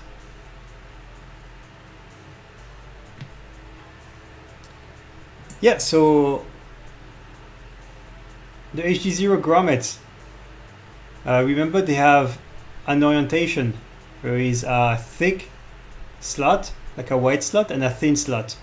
The thick one obviously goes for the HDZero, which has a pretty thick board. I think it's 1.6 millimeter, and most flight controllers have a much thinner. To nail the small details. Yeah, the hardware is super solid with HDZero in general. I'm very impressed with the goggles as well. So yeah, so big slot for VTX, small slot for the flight controller.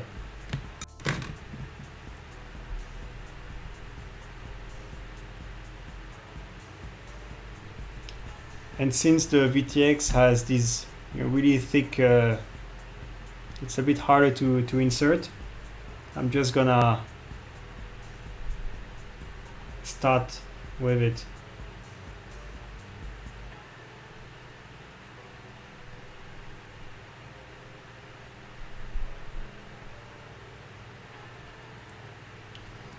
Yeah, you know, I got used to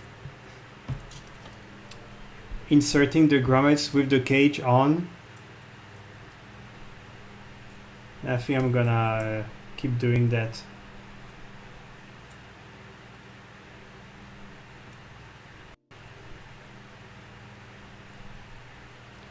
Much safer if I slip.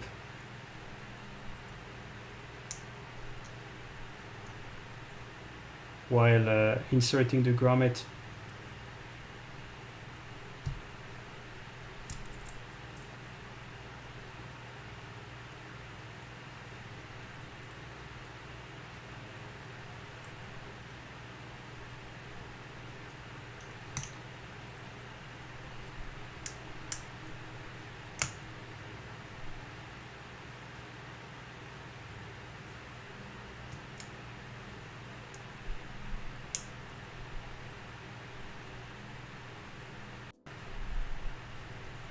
Yeah, fine. Can I get the camera closer to me?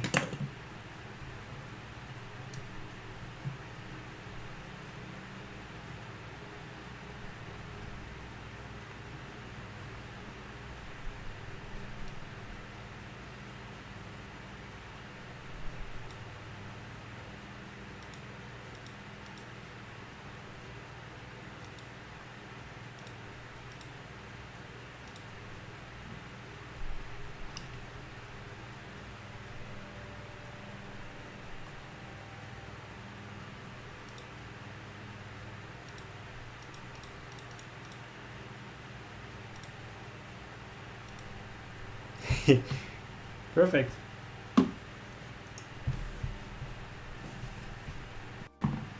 Yeah, it's much more natural.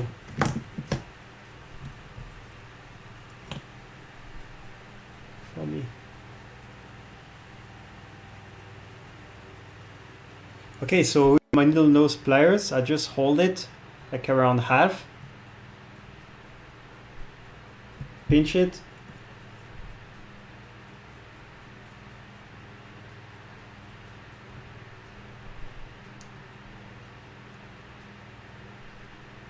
And work it in.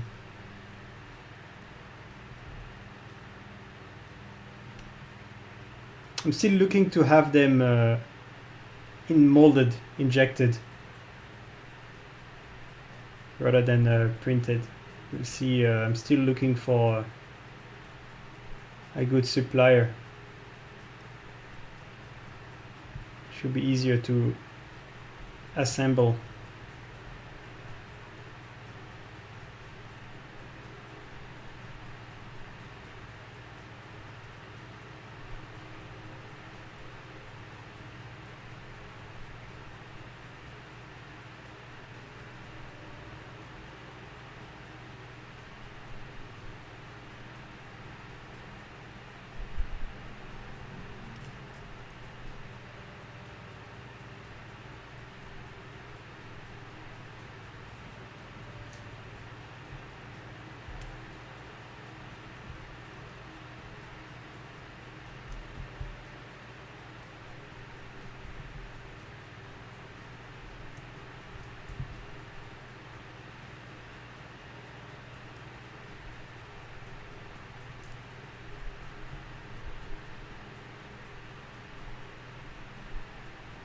Good.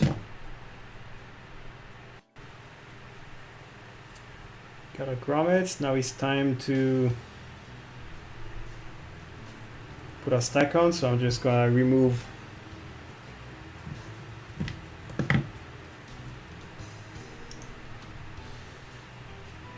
the shielding.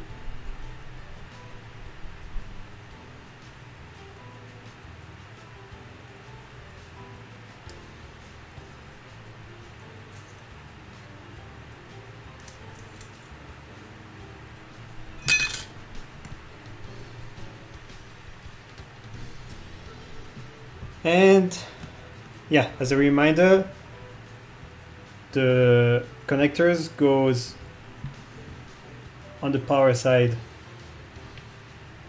This is how I route it.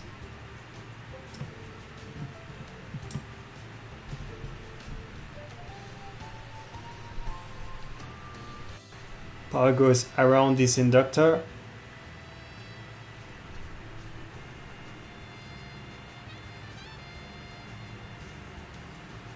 It all fits together like so.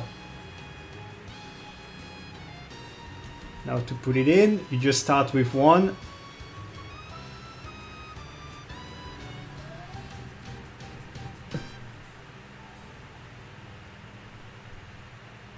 It's gonna take a bit of prying.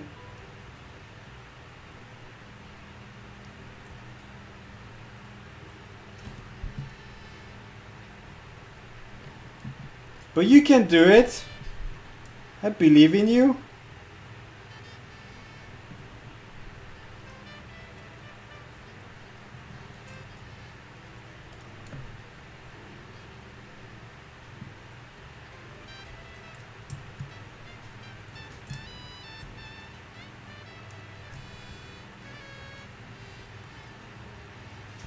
Yeah, and work around. Just get them in place. And then you can work them properly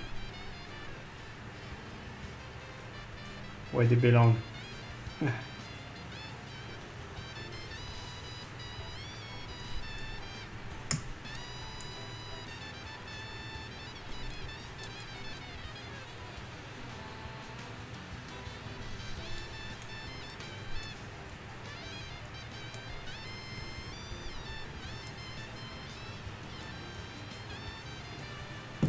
And there we have our stack.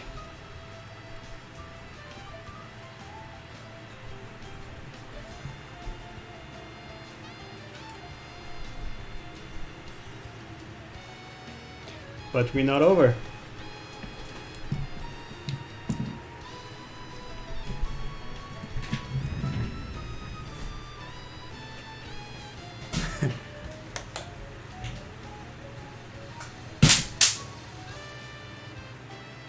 Gotcha.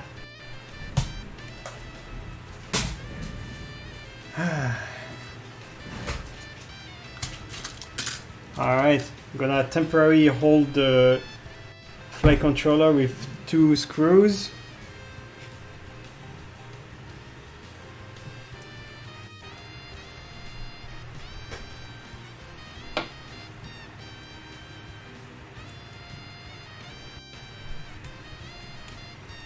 We are near the end, boys.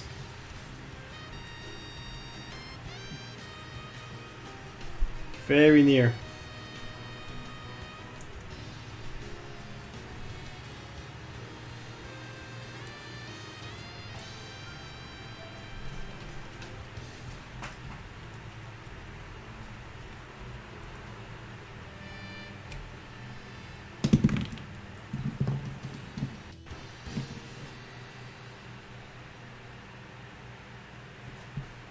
Okay.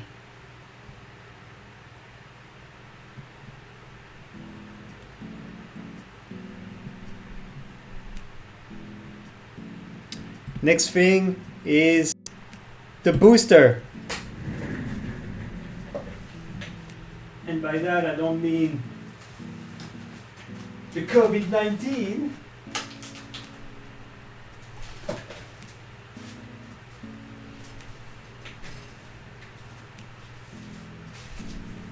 If I can find it.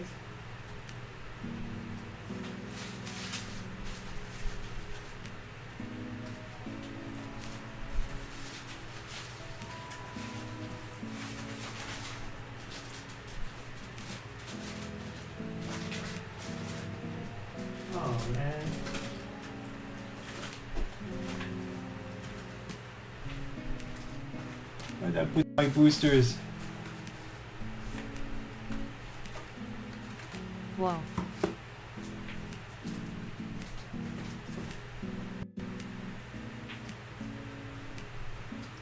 Full touch Wow, booster. you're still live.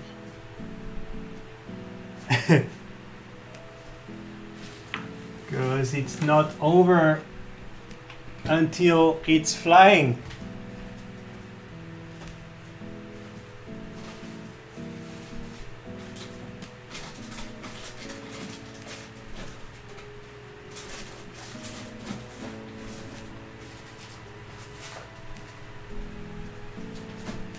Booster! For piece 2.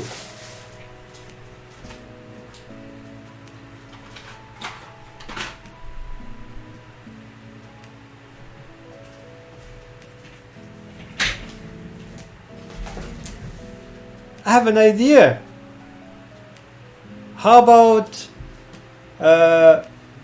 we take a break and I'll look for these boosters. I think I moved them. I did my inventory yesterday.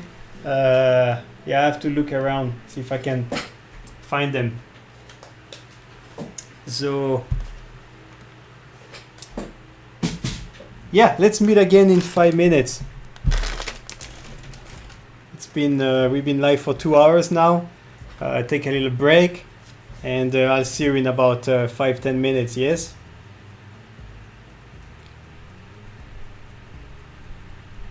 Let's go. Okay. Cool beans. Enjoy your break, man.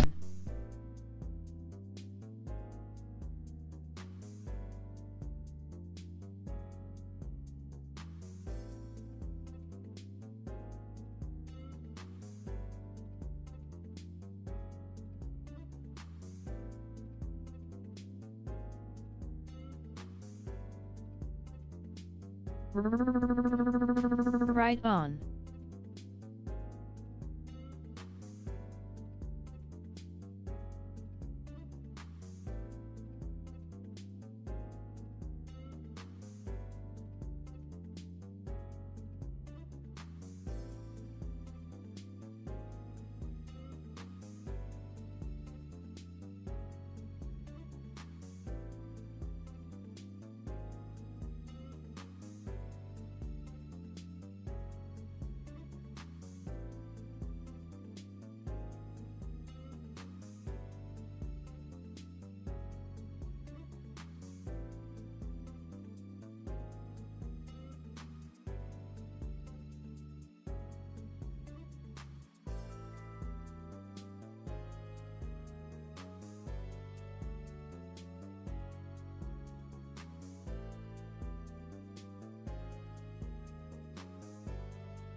Found M.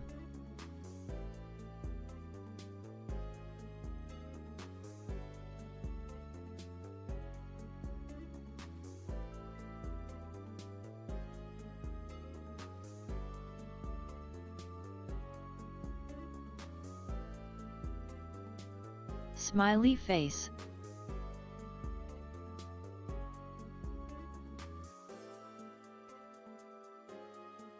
Noise. Yeah, the right. parts?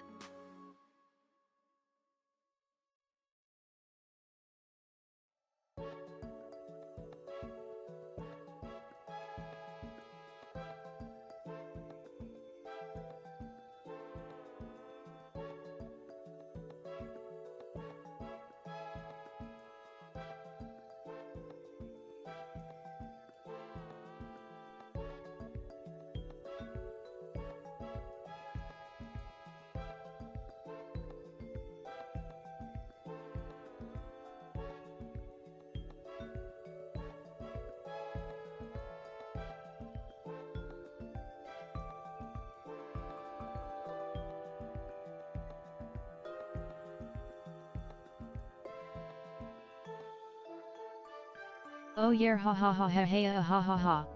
GG.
How about now?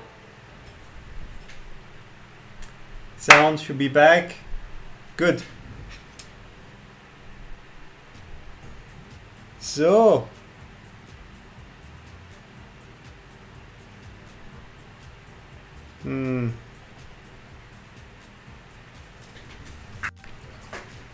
like this. So I found the boosters. Let's keep going, and just freaking hammer the last few soldering points and get this going. Finally assembled and done. Ugh. Wow.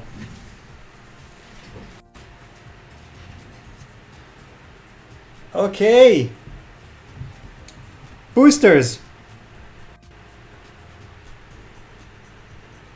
Not your average COVID ones. Ha ha ha.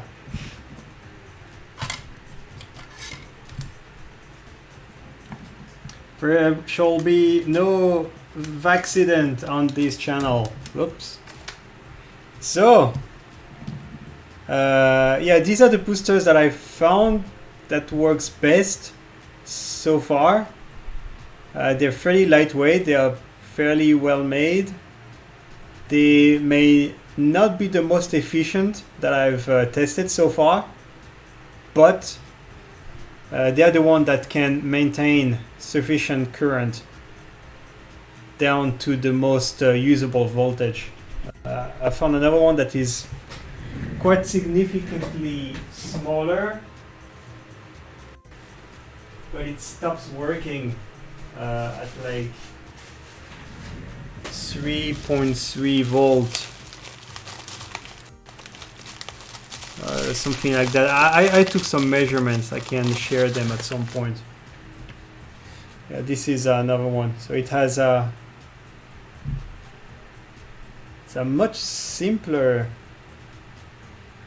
design actually.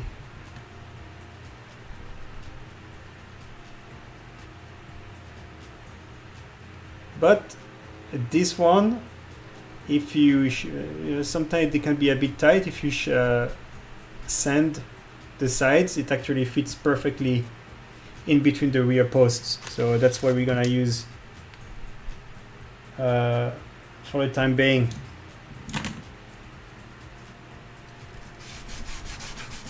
I'm just gonna sand the rough edges.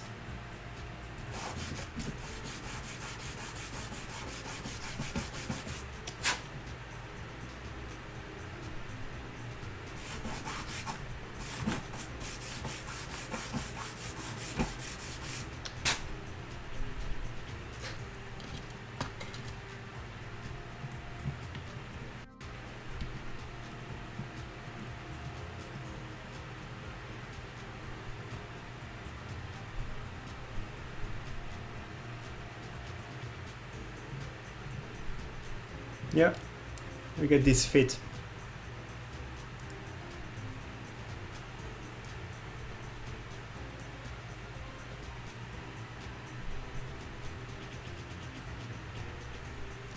Almost like he was made for it. Nah, he wasn't. He's just lucky to find a 5-volt booster that exactly fits.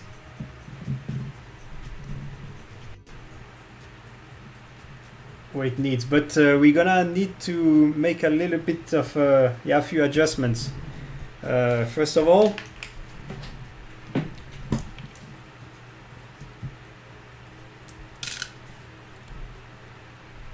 the X12 USB plug, it's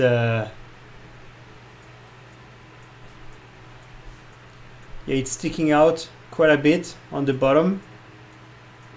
Not great, because basically you're gonna be landing on it all the time, but there is something we can do about it. To 5V.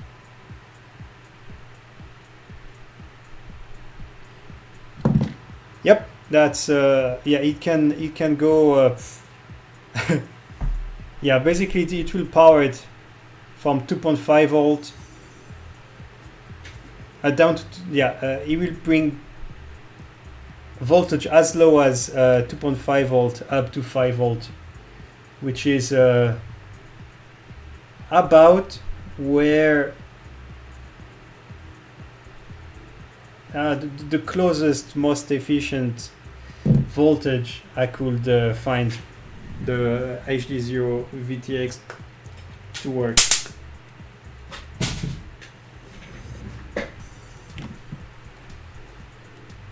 So the HDZero VTX does seem to have a boost buck, but it browns out at 2.8 volt, and since our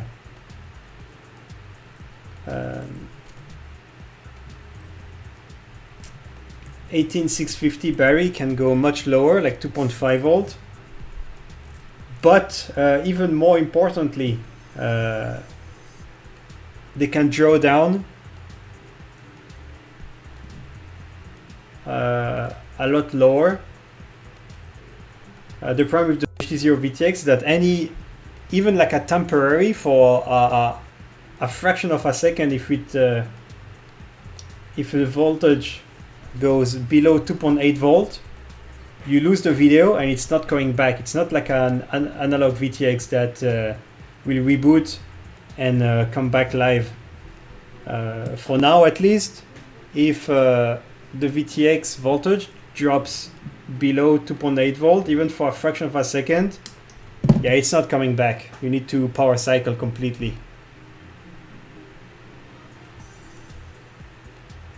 I'm waiting on my new one's WS.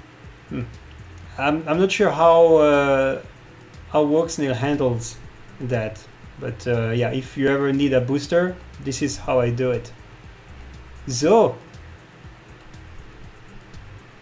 I put this zip tie here so that if basically when you land, it doesn't touch the USB, it lands on the zip tie.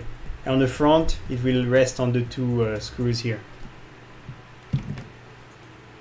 So that's fixed. Next.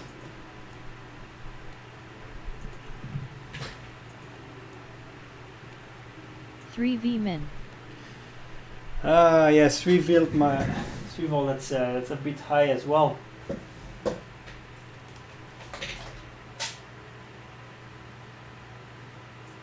It's not even that much about how low the battery can go, because in my experience, you don't have enough voltage.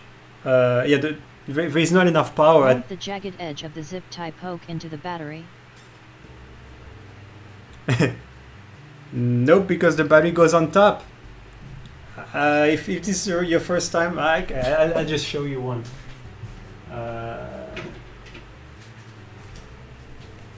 Yeah, this is a fully built one. So you recognize the zip tie on the bottom. Battery goes on the top.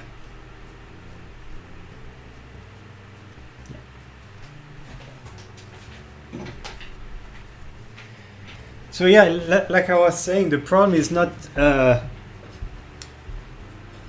you can't go Gotcha. that low. He's You can't looking to go solve as low as similar 2.5 problem for volt F75 on this frame. build without yeah, basically it stops hovering at 2.8 volt. There's not enough power to even hover below 2.8 volt ish.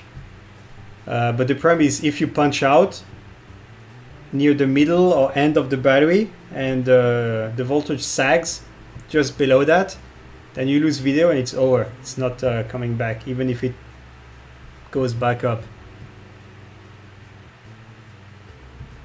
For the F75, yeah, well, that's why most of all my BNF now I put the USB facing up.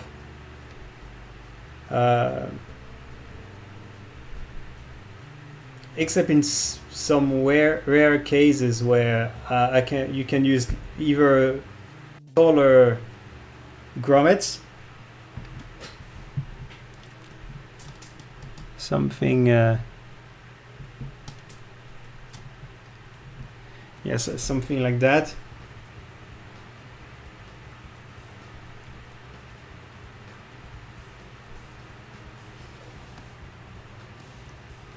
But in general, I just mount all my flight controller USB up nowadays.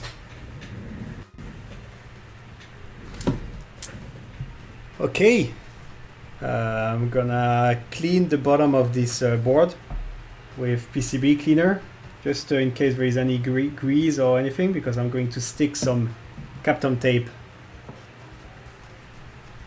And I want it to stick good.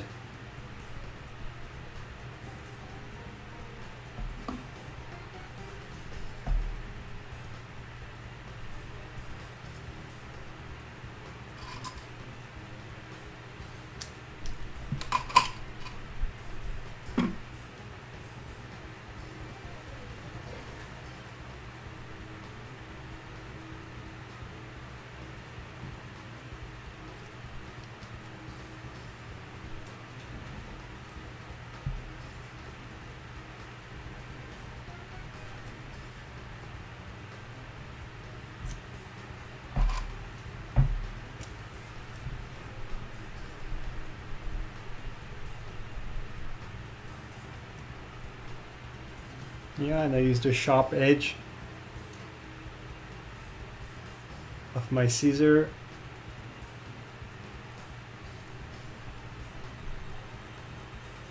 to cut exactly the size of the board.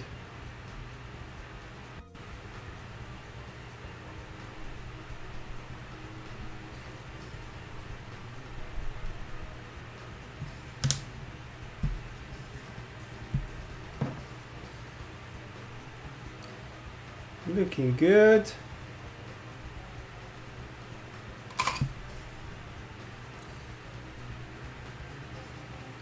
Next step.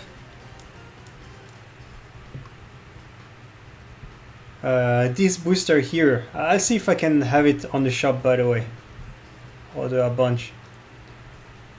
I put it like this with the inductor on the left side so that when the antenna comes up, it's not yeah,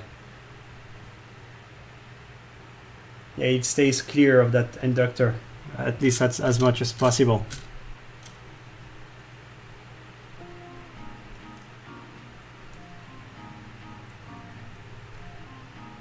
Right there. And what I'm gonna do, I go on the other side. Tweezer. There. I'm gonna scorch the edge of the carbon fiber.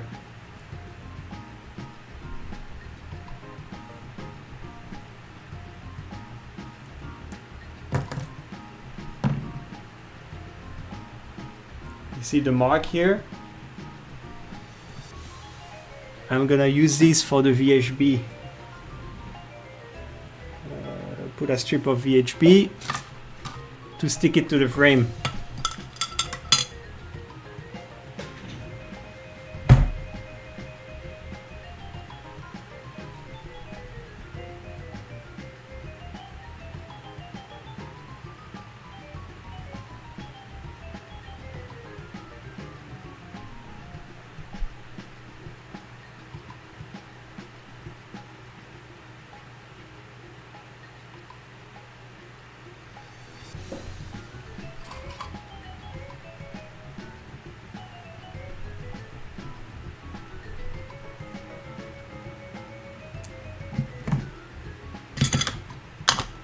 Beauty.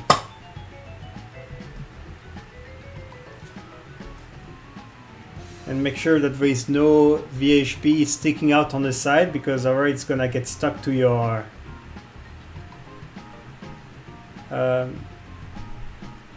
plastic spacer. Ask me how I know.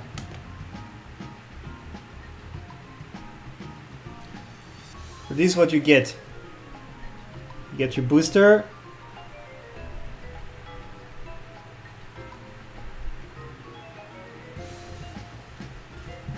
And your VHB.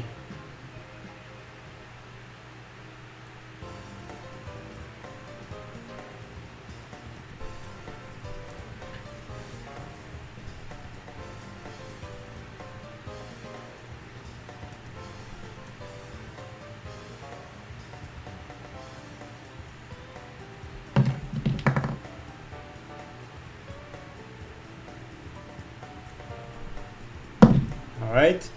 And here is another pro tip that I've learned at Armatan. If you really want your VHB to stick, use some heat. Just heat up your strip until it bubbles.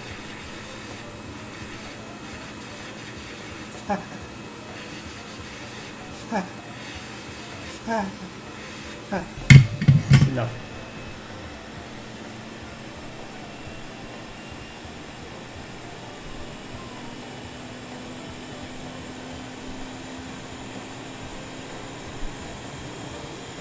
Very nice.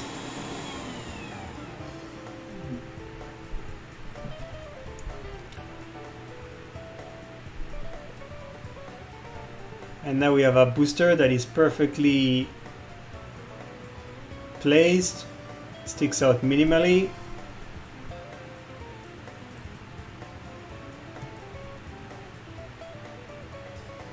Doesn't interfere with the functioning of the frame.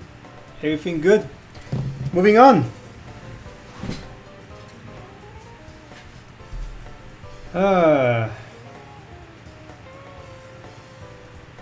Right, so we have ground on the yeah.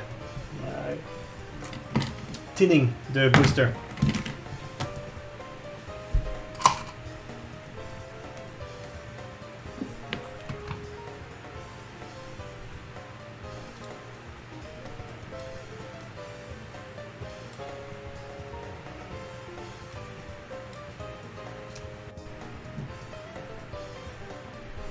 That's not a great view, is it? Oh. It's pretty decent with the right angle.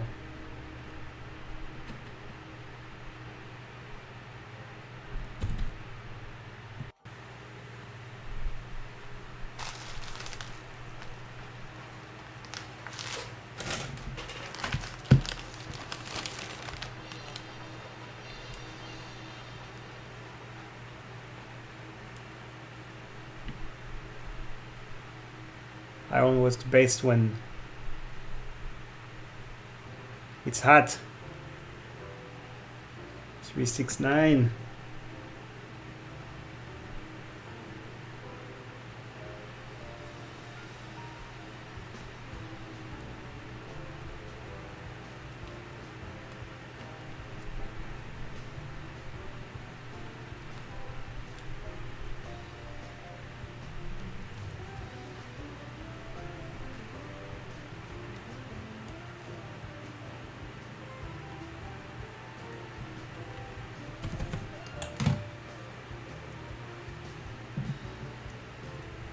Good.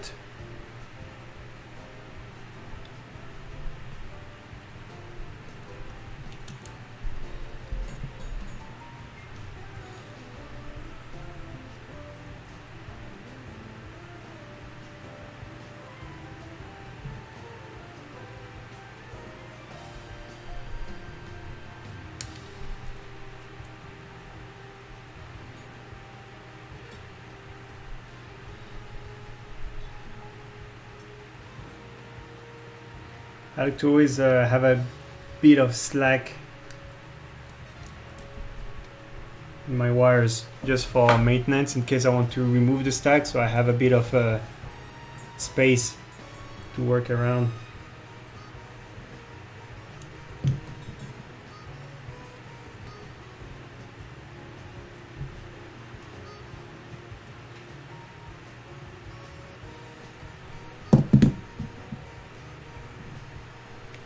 Boom, and I'm gonna use the other side that I just cut.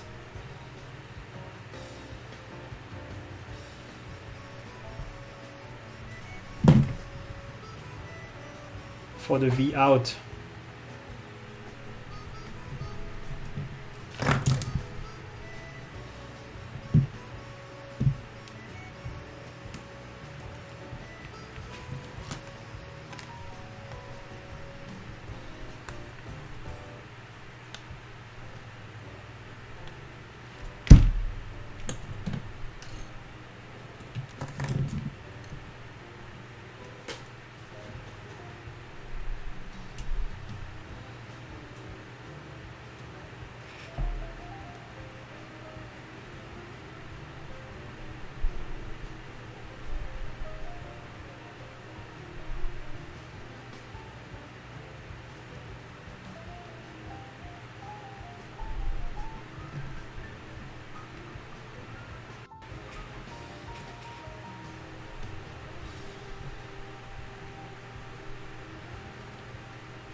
One moment. Fuck.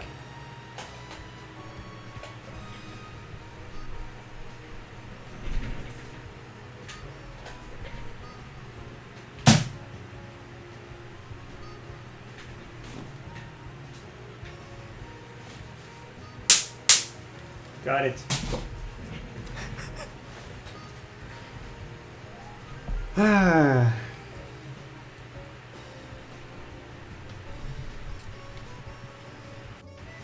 Alright, that's our last stripping.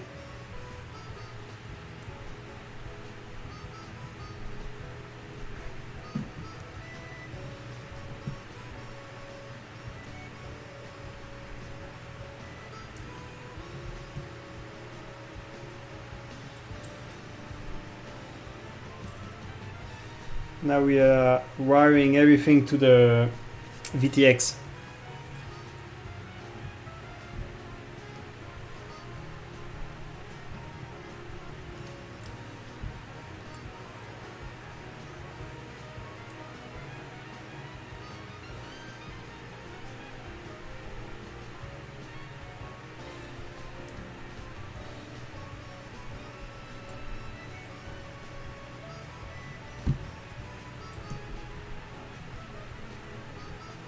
Just trying to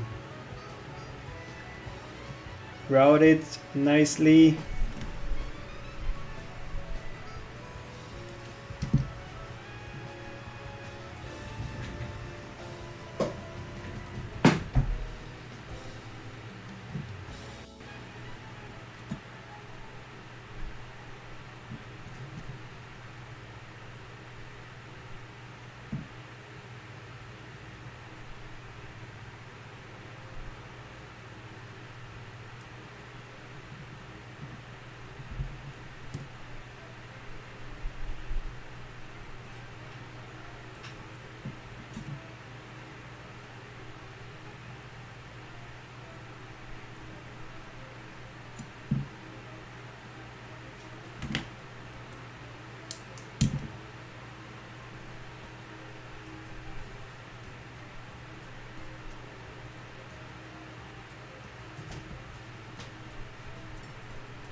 Nice. Now we strip everything.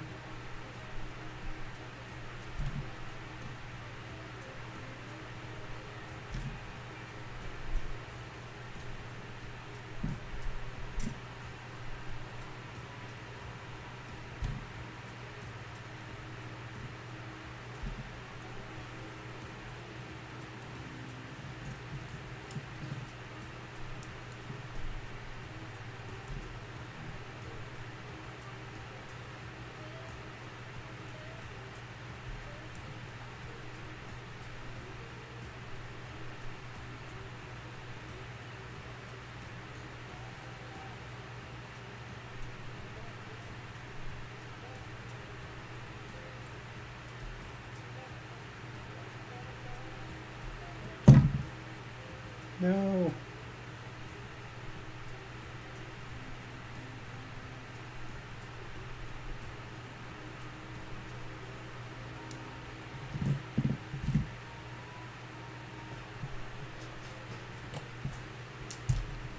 Clean all our loose ends.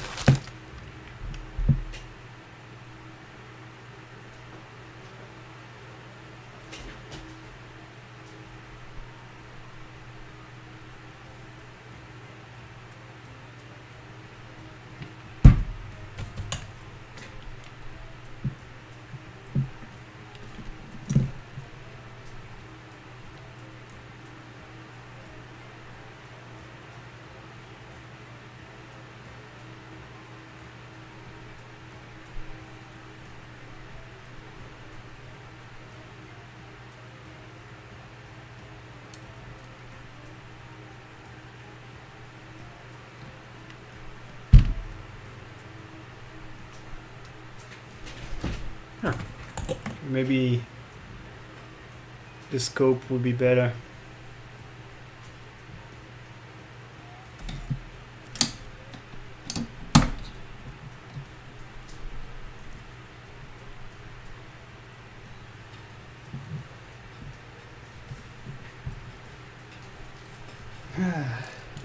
Yeah.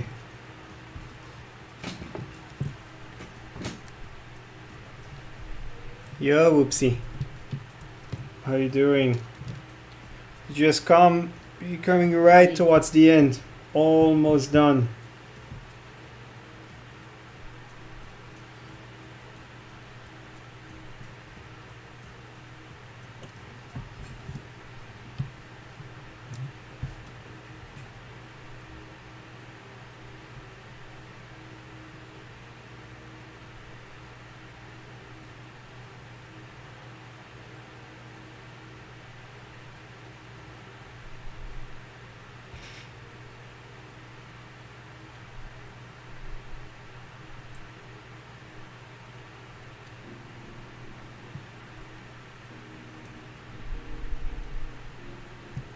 That's some clean soldering. Thanks, mate. I tried.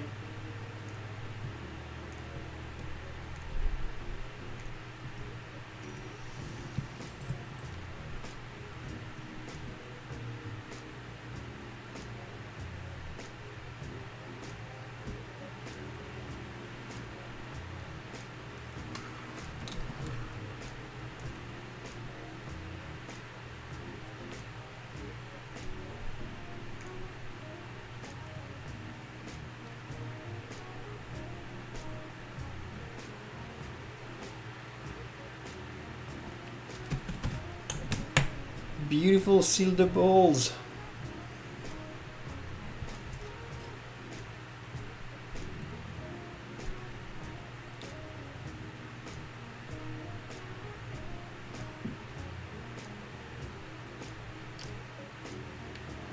All right, 4 more solar points on the VTX, then 2 more for the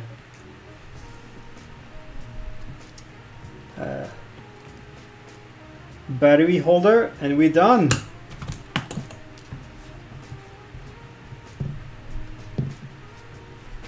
Now for the next part, the VTX.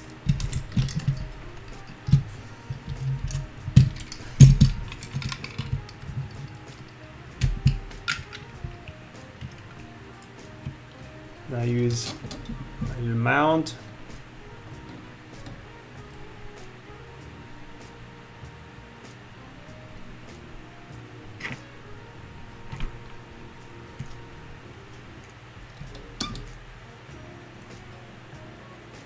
What AIO are you running? That's X12 Lite Happy model with SPI ELRS.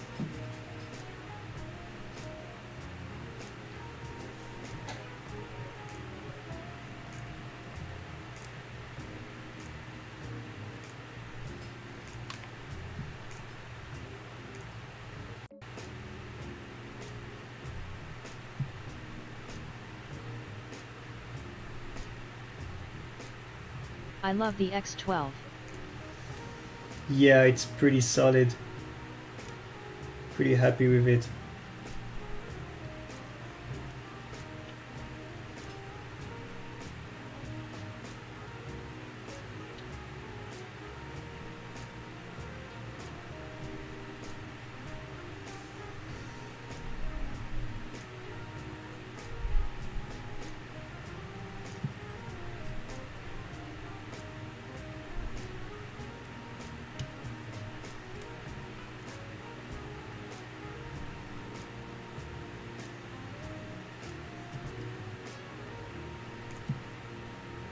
Have you used the Tmotor AIO?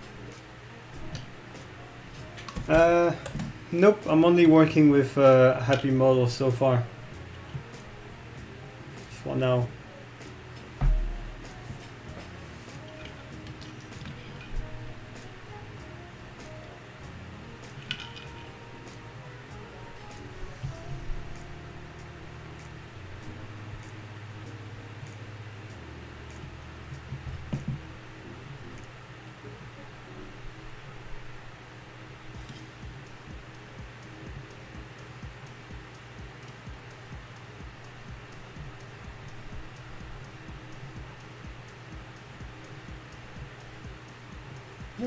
Make it like that. Positive. At Flying Sharks FPV, I used the T-Motor AIO on a hoop. Was great for a little bit, but then started doing this weird dipping thing, almost like random oscillations while just flying forward.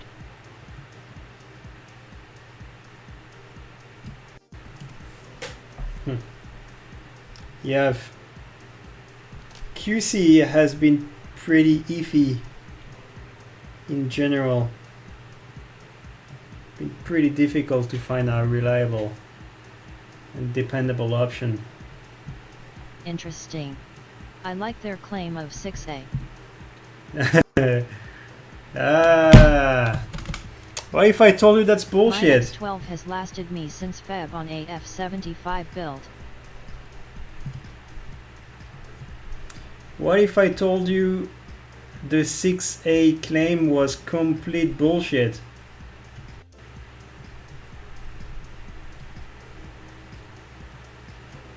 Yet I thought that was BS too. Because it's on every picture that I've found, they are using exactly the same FET, the exact same 5 amp FET as everyone else, which are, by the way, not 5 amps, they're rated 4.5 amps. SIA 517 DJ. Look it up, that's the data sheet. Ah, Big ground pad always a bit more difficult. It looks about right.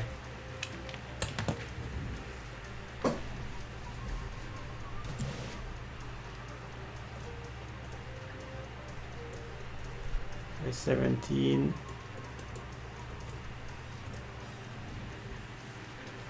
That's the reference.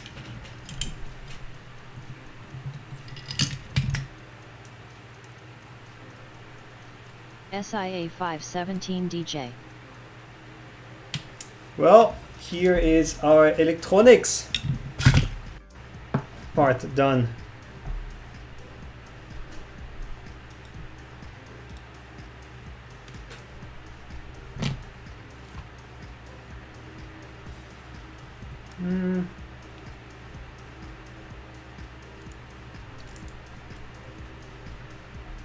I'll just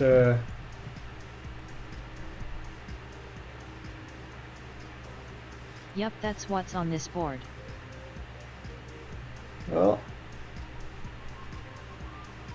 when they announce it, I replied to the Facebook post. I say, how do you manage 6 amps out of a 4.5 amp FET? And no answer. Magic powder. Hopes and dreams. That's how. Snake oil.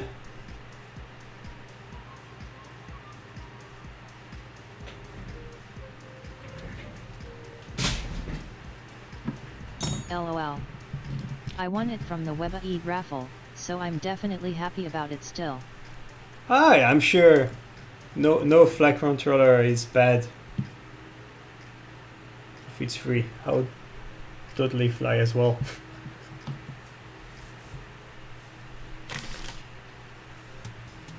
I'm pretty sure you can fly 5 amps.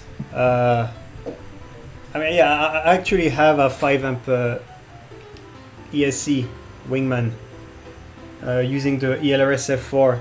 It's working fine. It actually handles it. But yeah, I'd be worried about little accidents. You know, you hit a branch. If you ever need to throttle, you may not do so well if you push it a bit too much.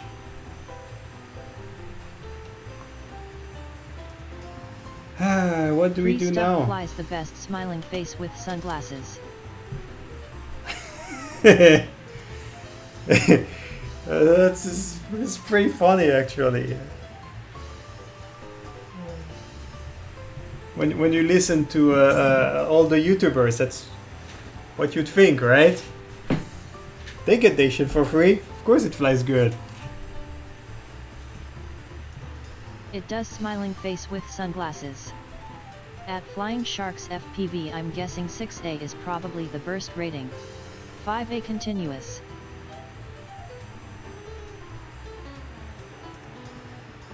I don't remember seeing any mention of burst rating. I think in the data sheet it says something about like 20 amps for like a fraction of a second. It's more like a transient response.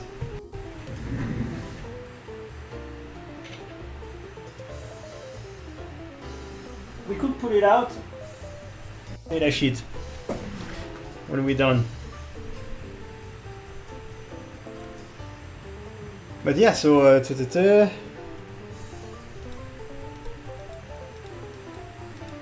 what do we do next? If we can assemble. Oh yes, and this here gentleman chose to go with the 90 cam. Right here. That's the first time I use it.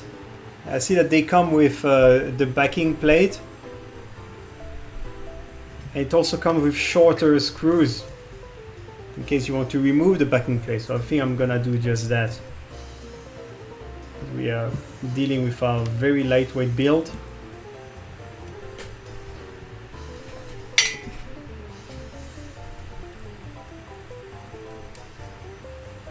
and the camera is pretty well protected and held in place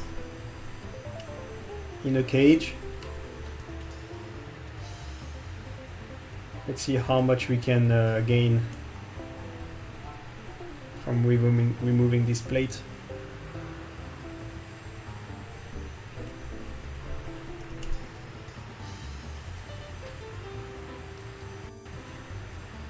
Yes, it seems to be stamped.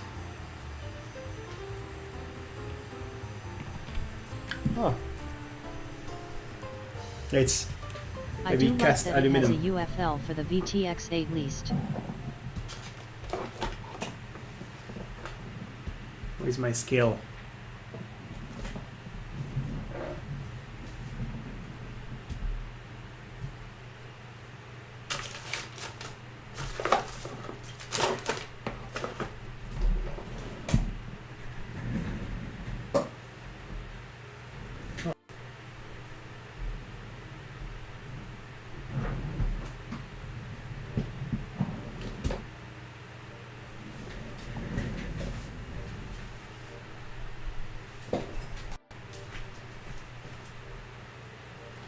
I did some research on the MOSFET and it says 4.5 a continuous but doesn't state the burst rating on multiple websites. Yep. That was my finding as well. So like, where do they pull the burst rating?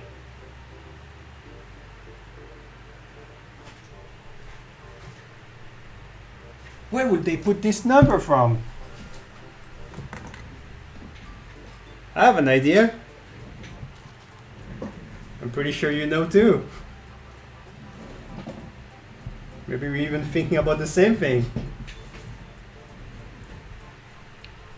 I can find my scale. How much does this thing weigh?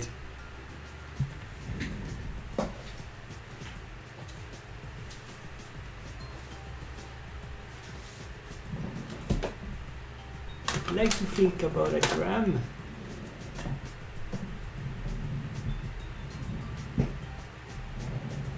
I'm guessing 0.8 G. Its burst is 4.5.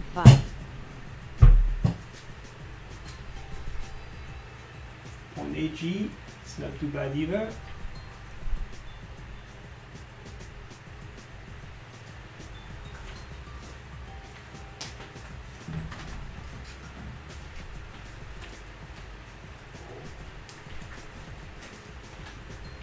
Found it.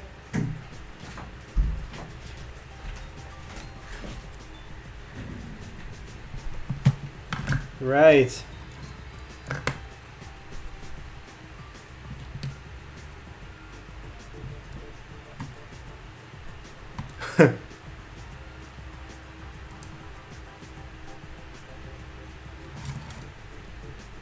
All right. 0.7, not too far off. Good guess, Whoopsie. Oh, but you might have to account for the extra long screws as well. So maybe that brings us at exactly 0.8 gram.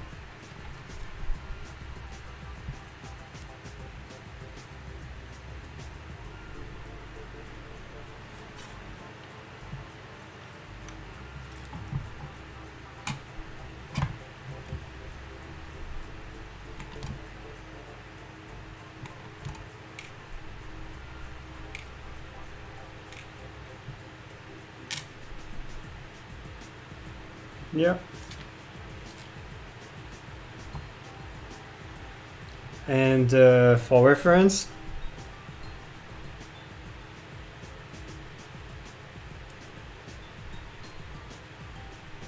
this is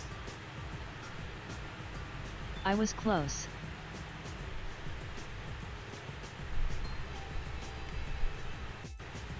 actually, let's just remove. Oh yeah, before I start playing, I'm gonna put the screws back on.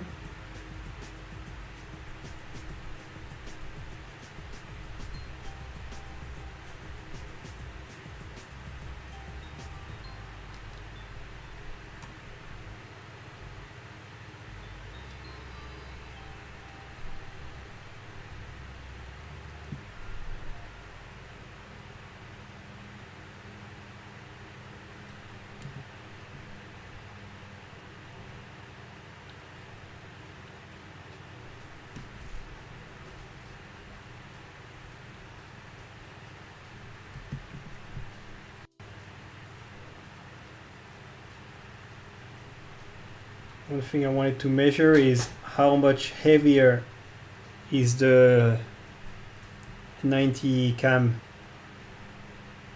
alone compared to the Nano Lite.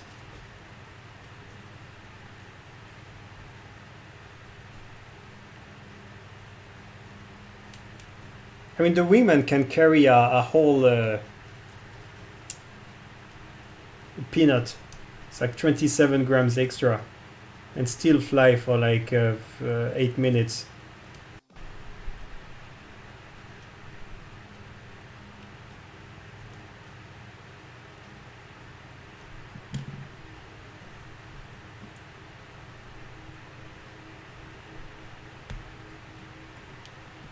Okay.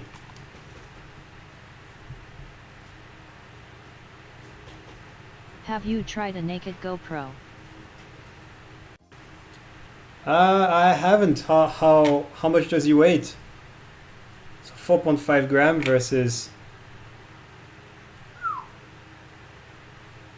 Yeah, are we talking 2 grams difference? I mean, it makes a lot of.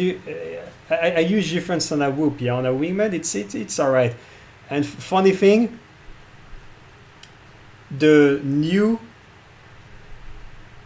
Wingman HDZero weights the same as the previous batch Wingman analog. And yeah, of course, the analog, the new analog weights even less. It's below 60 grams. I think it's like 58, 59.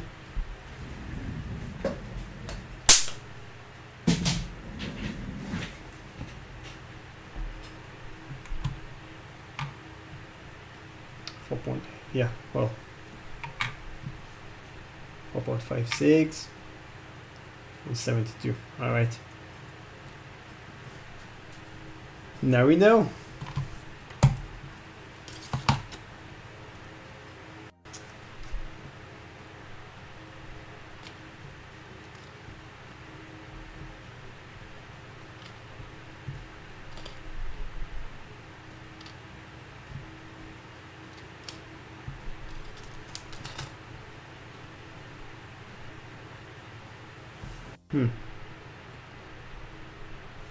Is this okay?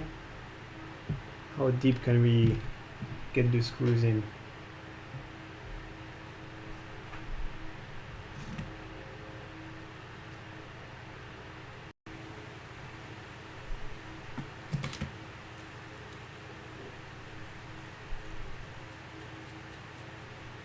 Not much actually, huh?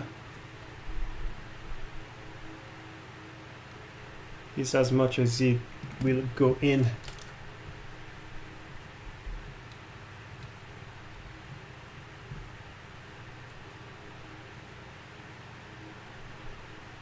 .3 millimeter left, so that means our front cage is 1.5, so it should be perfectly fine to use these screws.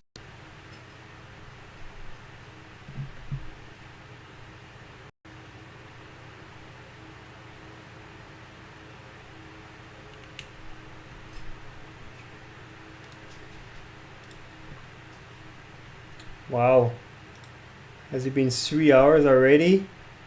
We ran out of the 3 hours Gran Turismo playlist.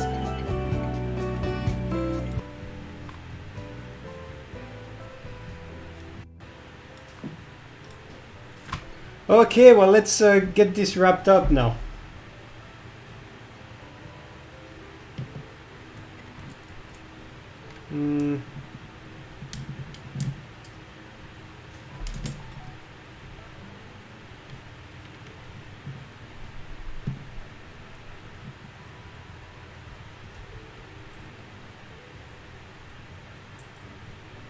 Yeah, how much does a naked GoPro weight, by the way?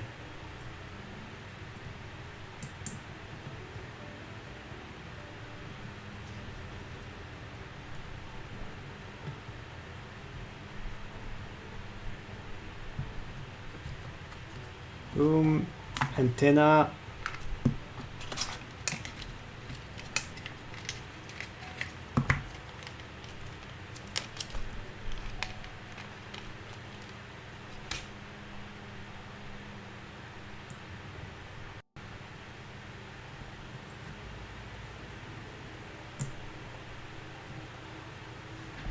According to Oscar Liang, a Hero 6 can go to 17G.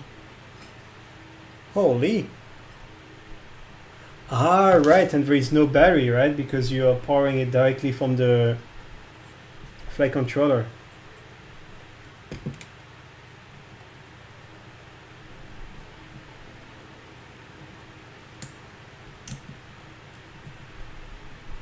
Well, there you go. Someone please... Jeez, that's lighter than the Insta360.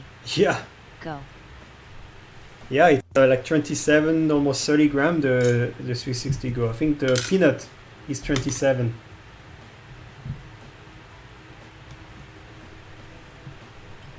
Oops. Oh, okay, so route the arms.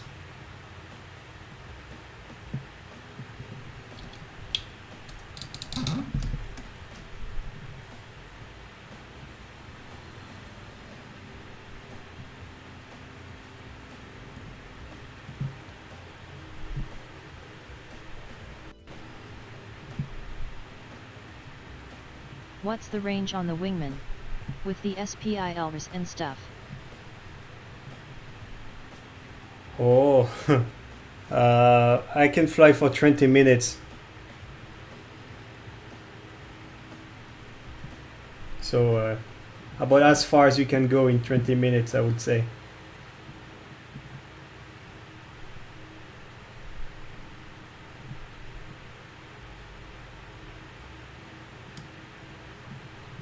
So this is how you route your motors. The Wingman sounds so fun. Yeah, it's not a really fast flyer, yeah, but there's something really fun about just taking it with you and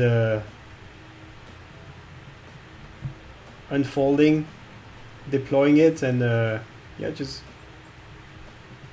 having a little reply anywhere you want. And you can make several So flights chill with and one relaxing. battery. That's the funniest part, yeah. Perusing.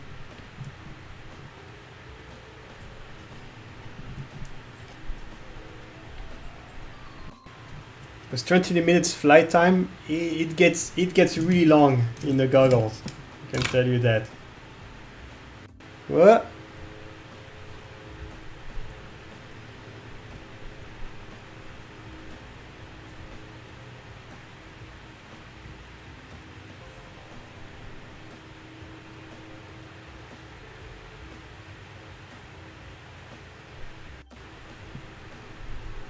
What? The screen is black. Yeah, I think fix it. Oh, it works now. Yep.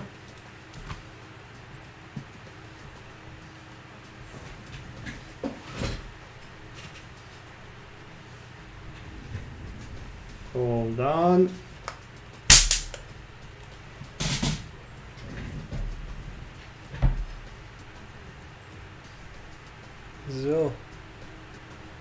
So this is how I route it. Inside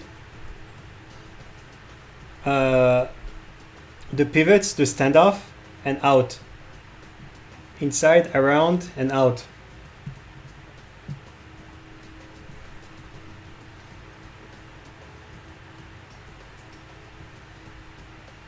Right.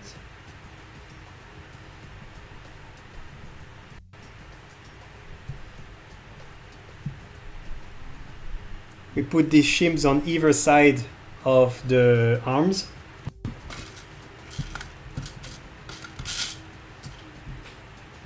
I have a 4-inch cruiser that I can get about 12 minutes on, but it's a bit more noticeable in the air. Huh, with what kind of battery?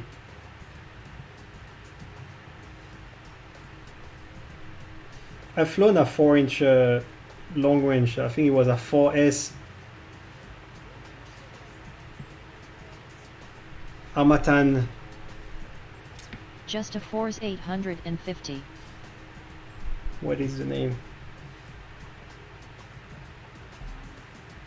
Yeah, 4S 850. Lippo not lion. It's this 4-inch Armatan I test flown for them with DJI. I have a video actually on my a video of it on the channel where I rendezvous with kites, or some guys flying kites at the location, super high.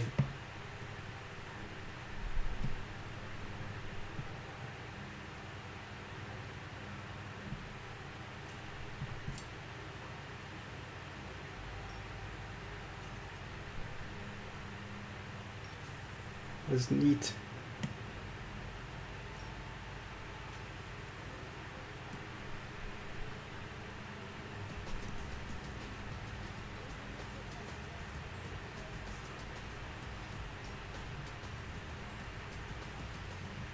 I mean, DJI is something, man. It looks so good.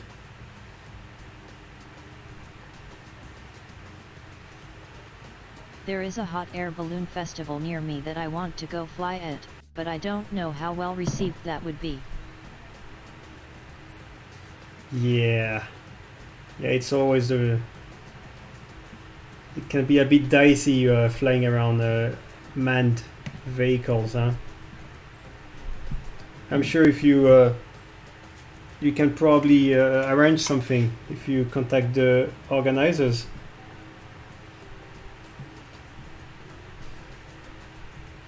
Make some nice footage, especially a whoop that's ducted.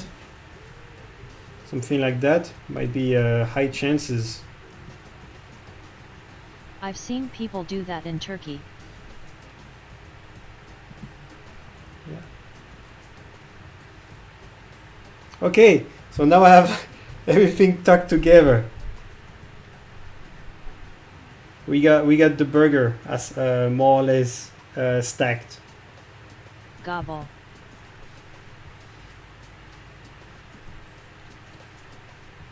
Now we put the top bread on and we hope that it doesn't fall apart.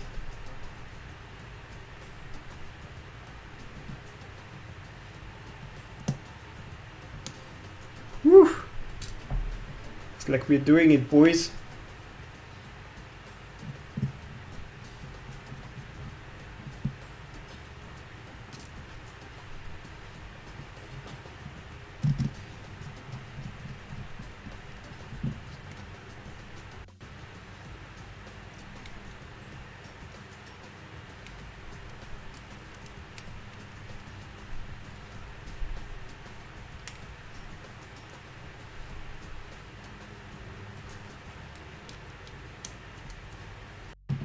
The shim got a bit sideways.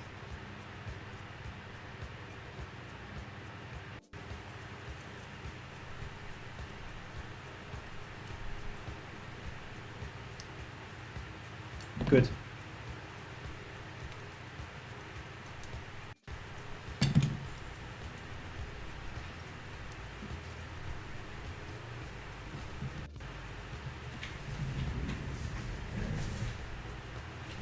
Fucking mosquito, man.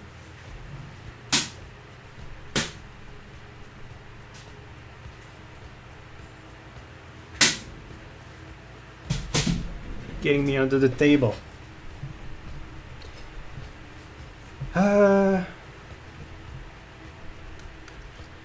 Nearly there. Now just to solder the battery holder and we are done.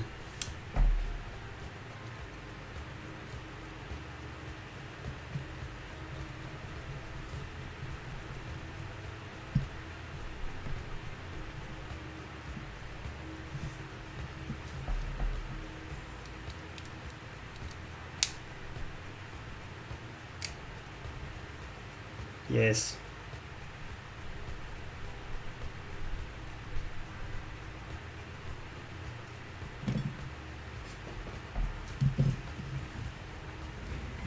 One moment.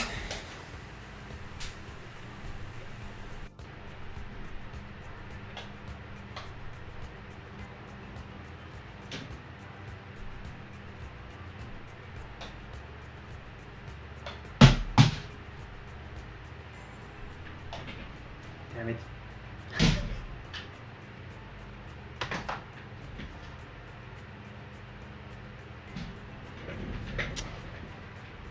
All right.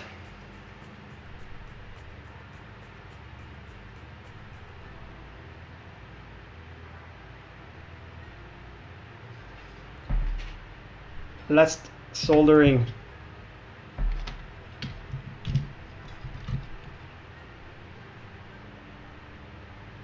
Oh, okay.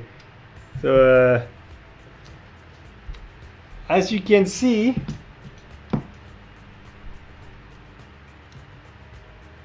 this tab has quite a bit of play,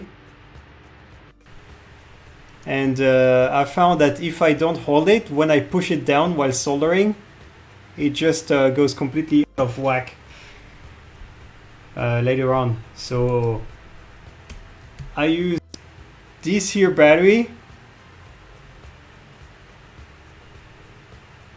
that's completely dead. Yeah, just to keep the tabs out while I solder. And it's an ultrafire 42,000 mAh. The power of the sun in the palm of my hand.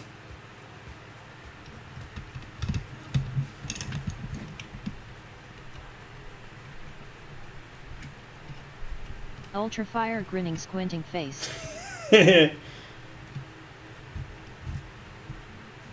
Yeah. 42,000 holy wow.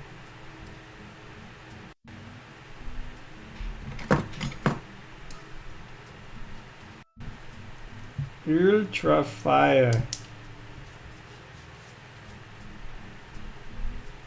Couldn't have come up with a better name.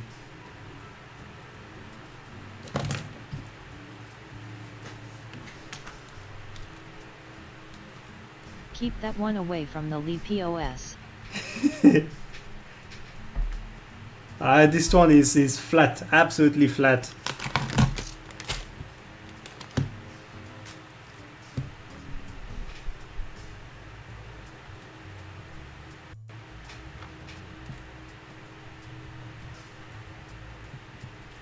I just come in, I make a little blob.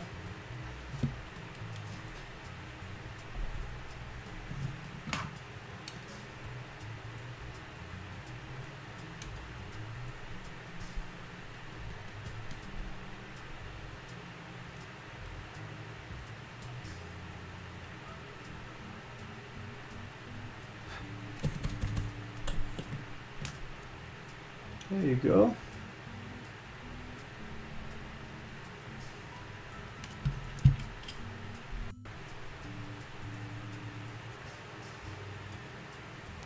Bit of melted plastic, no big deal.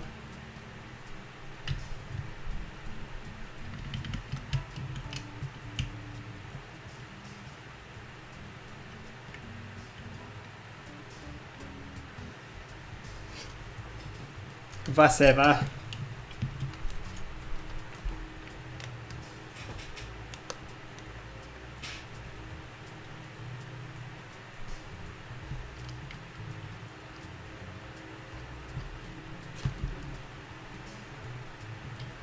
Going to get you the money shot on this last soldering point.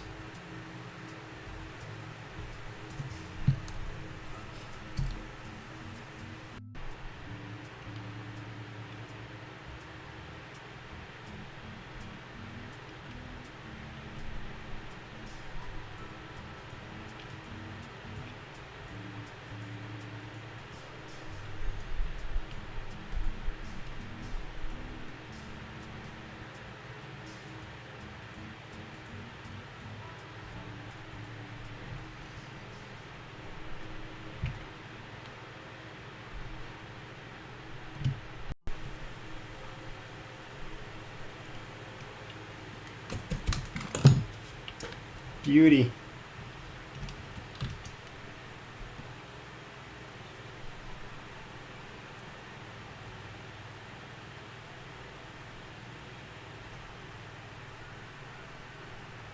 Got another F75 and a pair of tweezers coming soon, almost more excited for the fancy tweezers XD. Awesome, thank you very much. And yeah, well, you'll tell me if I'm overhyping them or not.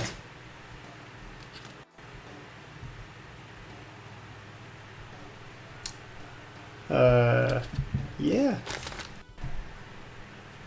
F75 is such a great frame. What tweezers? I love tweezers. Thank you very much.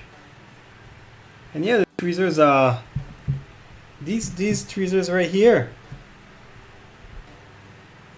Those are made in Taiwan. They are made in a factory just like 30 minutes away. They're made in I got a F75 hardened and Jero Grommets coming. Still waiting on the HDZero goggles to arrive. hardened Hopefully stainless steel, next week. super sharp.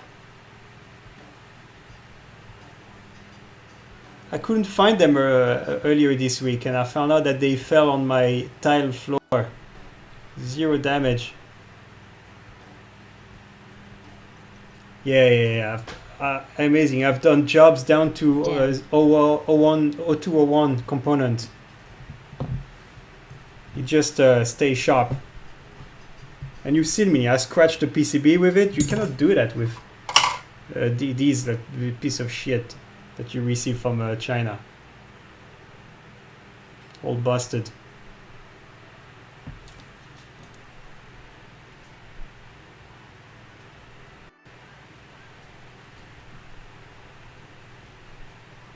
Awesome, Nanny. Hope that you get your goggles. I received mine as well last week. They are pretty nice. Yeah, these are like the sad tweezers.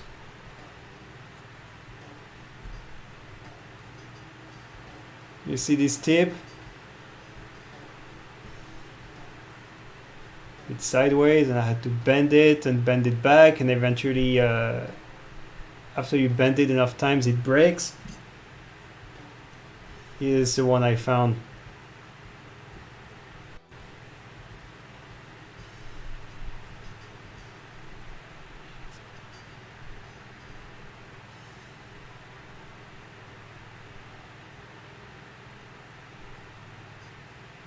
They're a bit dirty because they have been used for this session.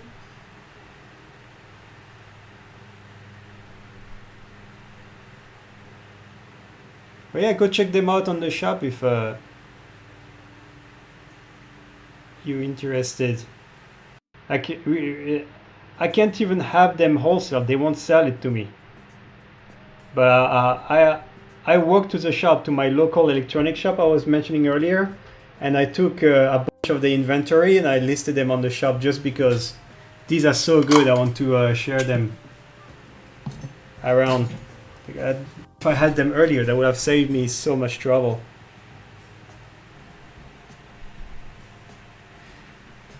So yeah, it's Somebody should make a tweezer.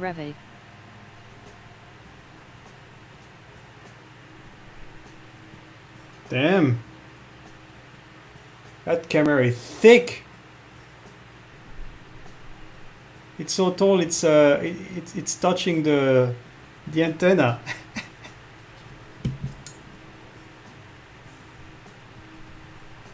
I didn't expect that. I mean, this is the angle I can get. Actually, that's fine. Okay.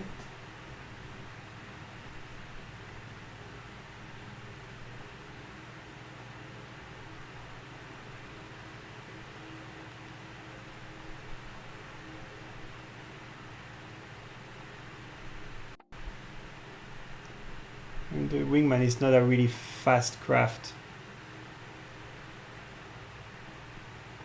So you don't really want a high tilt anyway.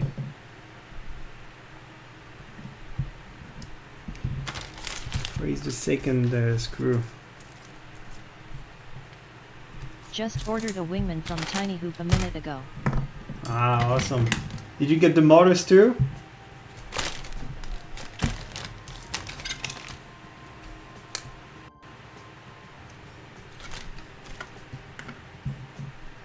But I swear I had a screw here.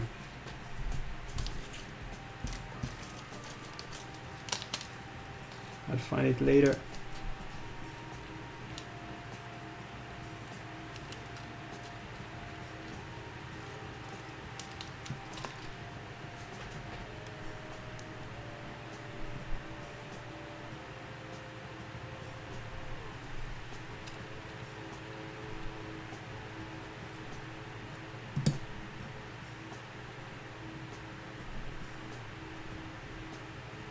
I did not get the motors.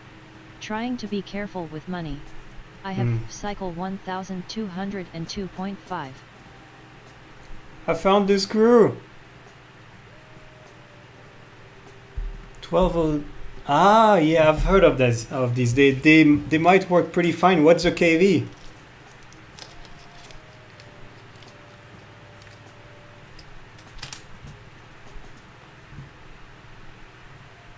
Well, one last thing to do. 11,500 kV. Yeah, well, you know what? That might work perfectly fine. That's exactly. Well, no, I was at 12. Yeah, oh, okay, 11,500. Same kV. Awesome. Yeah, that should fly super nice. Thank you very much. And the last touch. Yeah, I got this torque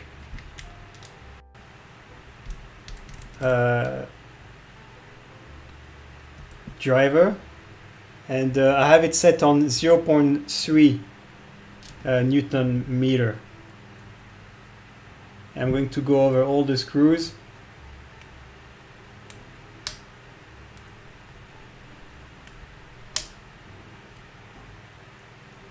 And torque them to spec.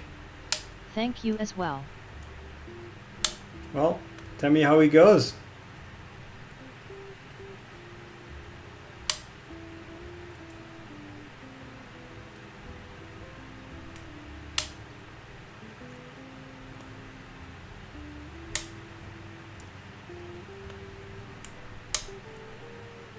And same for the motors.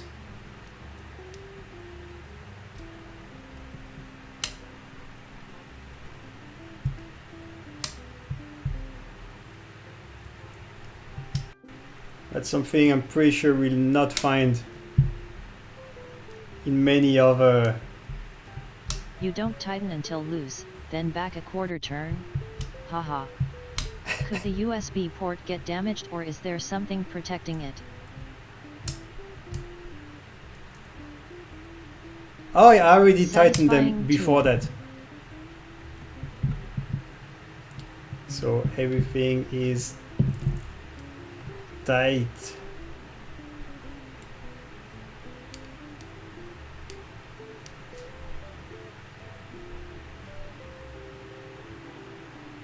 OMG, it's heads. Celebrity. Yeah. Oh, hey heads. What's new in the tank? What's going on?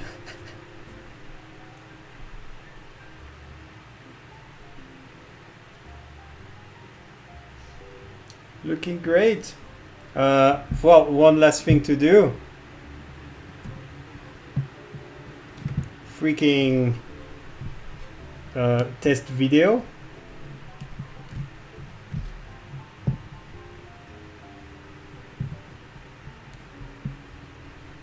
Waving hand. That frame folded looks like a running dog, mid-stride. Tank is calm, for now. Let's go back to the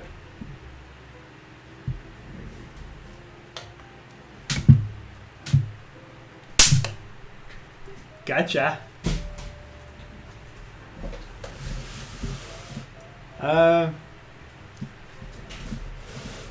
Let's get around again. Oh man, the wire. Damn, that was a good one. Bet it smells awful. Ha. Got 'em.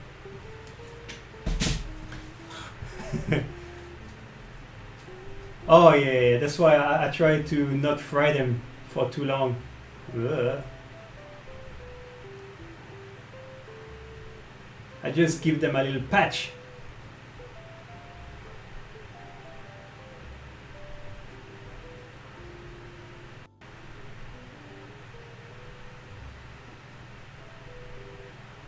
Beautiful. I love my fly swatter zapper. It's such a useful tool.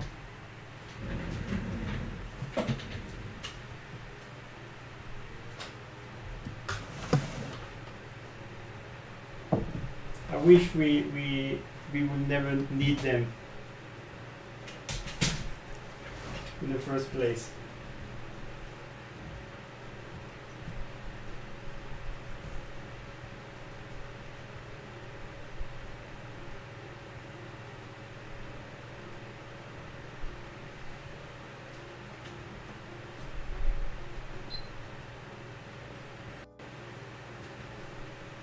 Okay.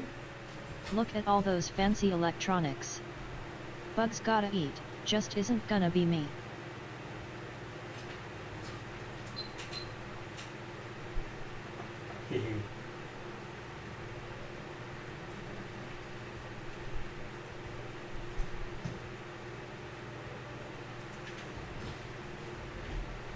You won't see this stack on COT, huh?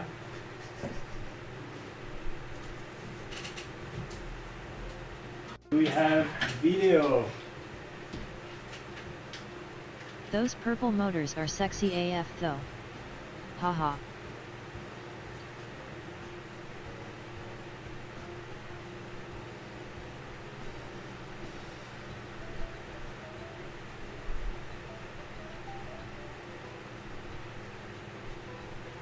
Ah.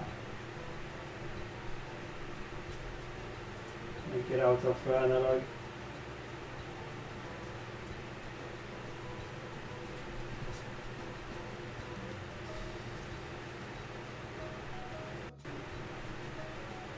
You have the lens cover on.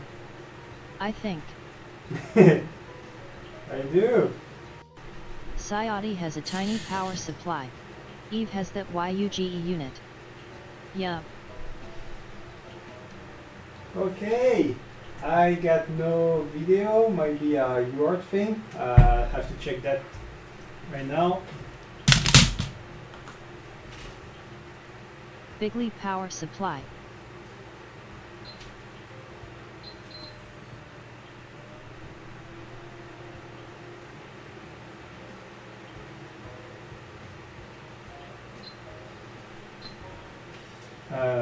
USB.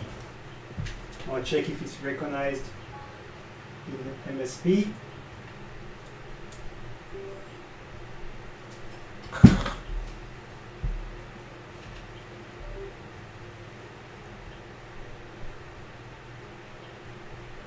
Sayati isn't building BNF all day though. Grinning squinting face. More power than some would say, not all, but some would say, more power than China. That's my privilege. LOL.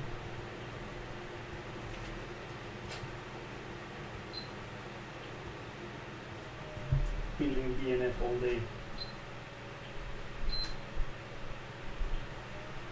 It's China. Do you have full power to the HDZero VTX? Yeah, it's just a MSP thing. Race 1, it was on band A.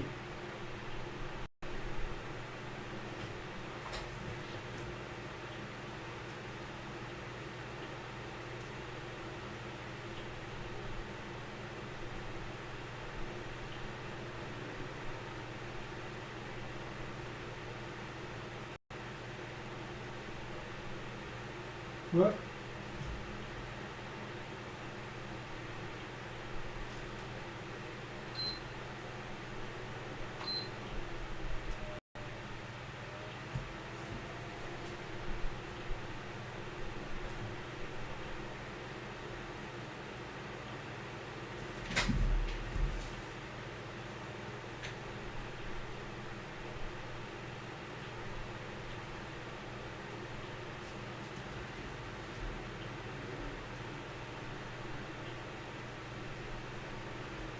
Hmm. Maybe it's an older firmware as well. I just took this one out of the box. I haven't upgraded it yet. Oops. Oops, oops. Okay.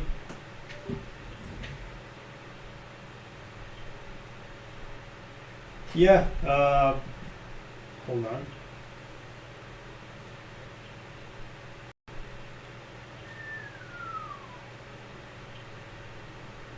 Well,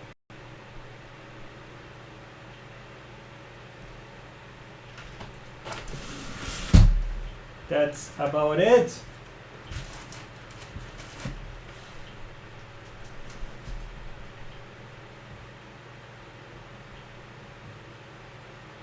Well, even the music right now. We ran through two freaking Gran Turismo playlists. So, I guess Clapping hands. we'll stop it Good here. luck with the maiden flight. Thank you very much for joining. I hope that you learned a lot. Or at least some tips on how to build yours. Look at this beauty. Adios. Thanks for showing us the ways, Bretta. Sure did. Have a good maiden flight. Yeah, thank you. Yeah, I'll just update the VTX, make sure that What a everything unit. is works properly, and I'm sure it's nothing. I'm sure it's just a matter of upgrading the VTX. Yeah, so thank you very much for joining, and I'll see you next time. Cheers, brothers.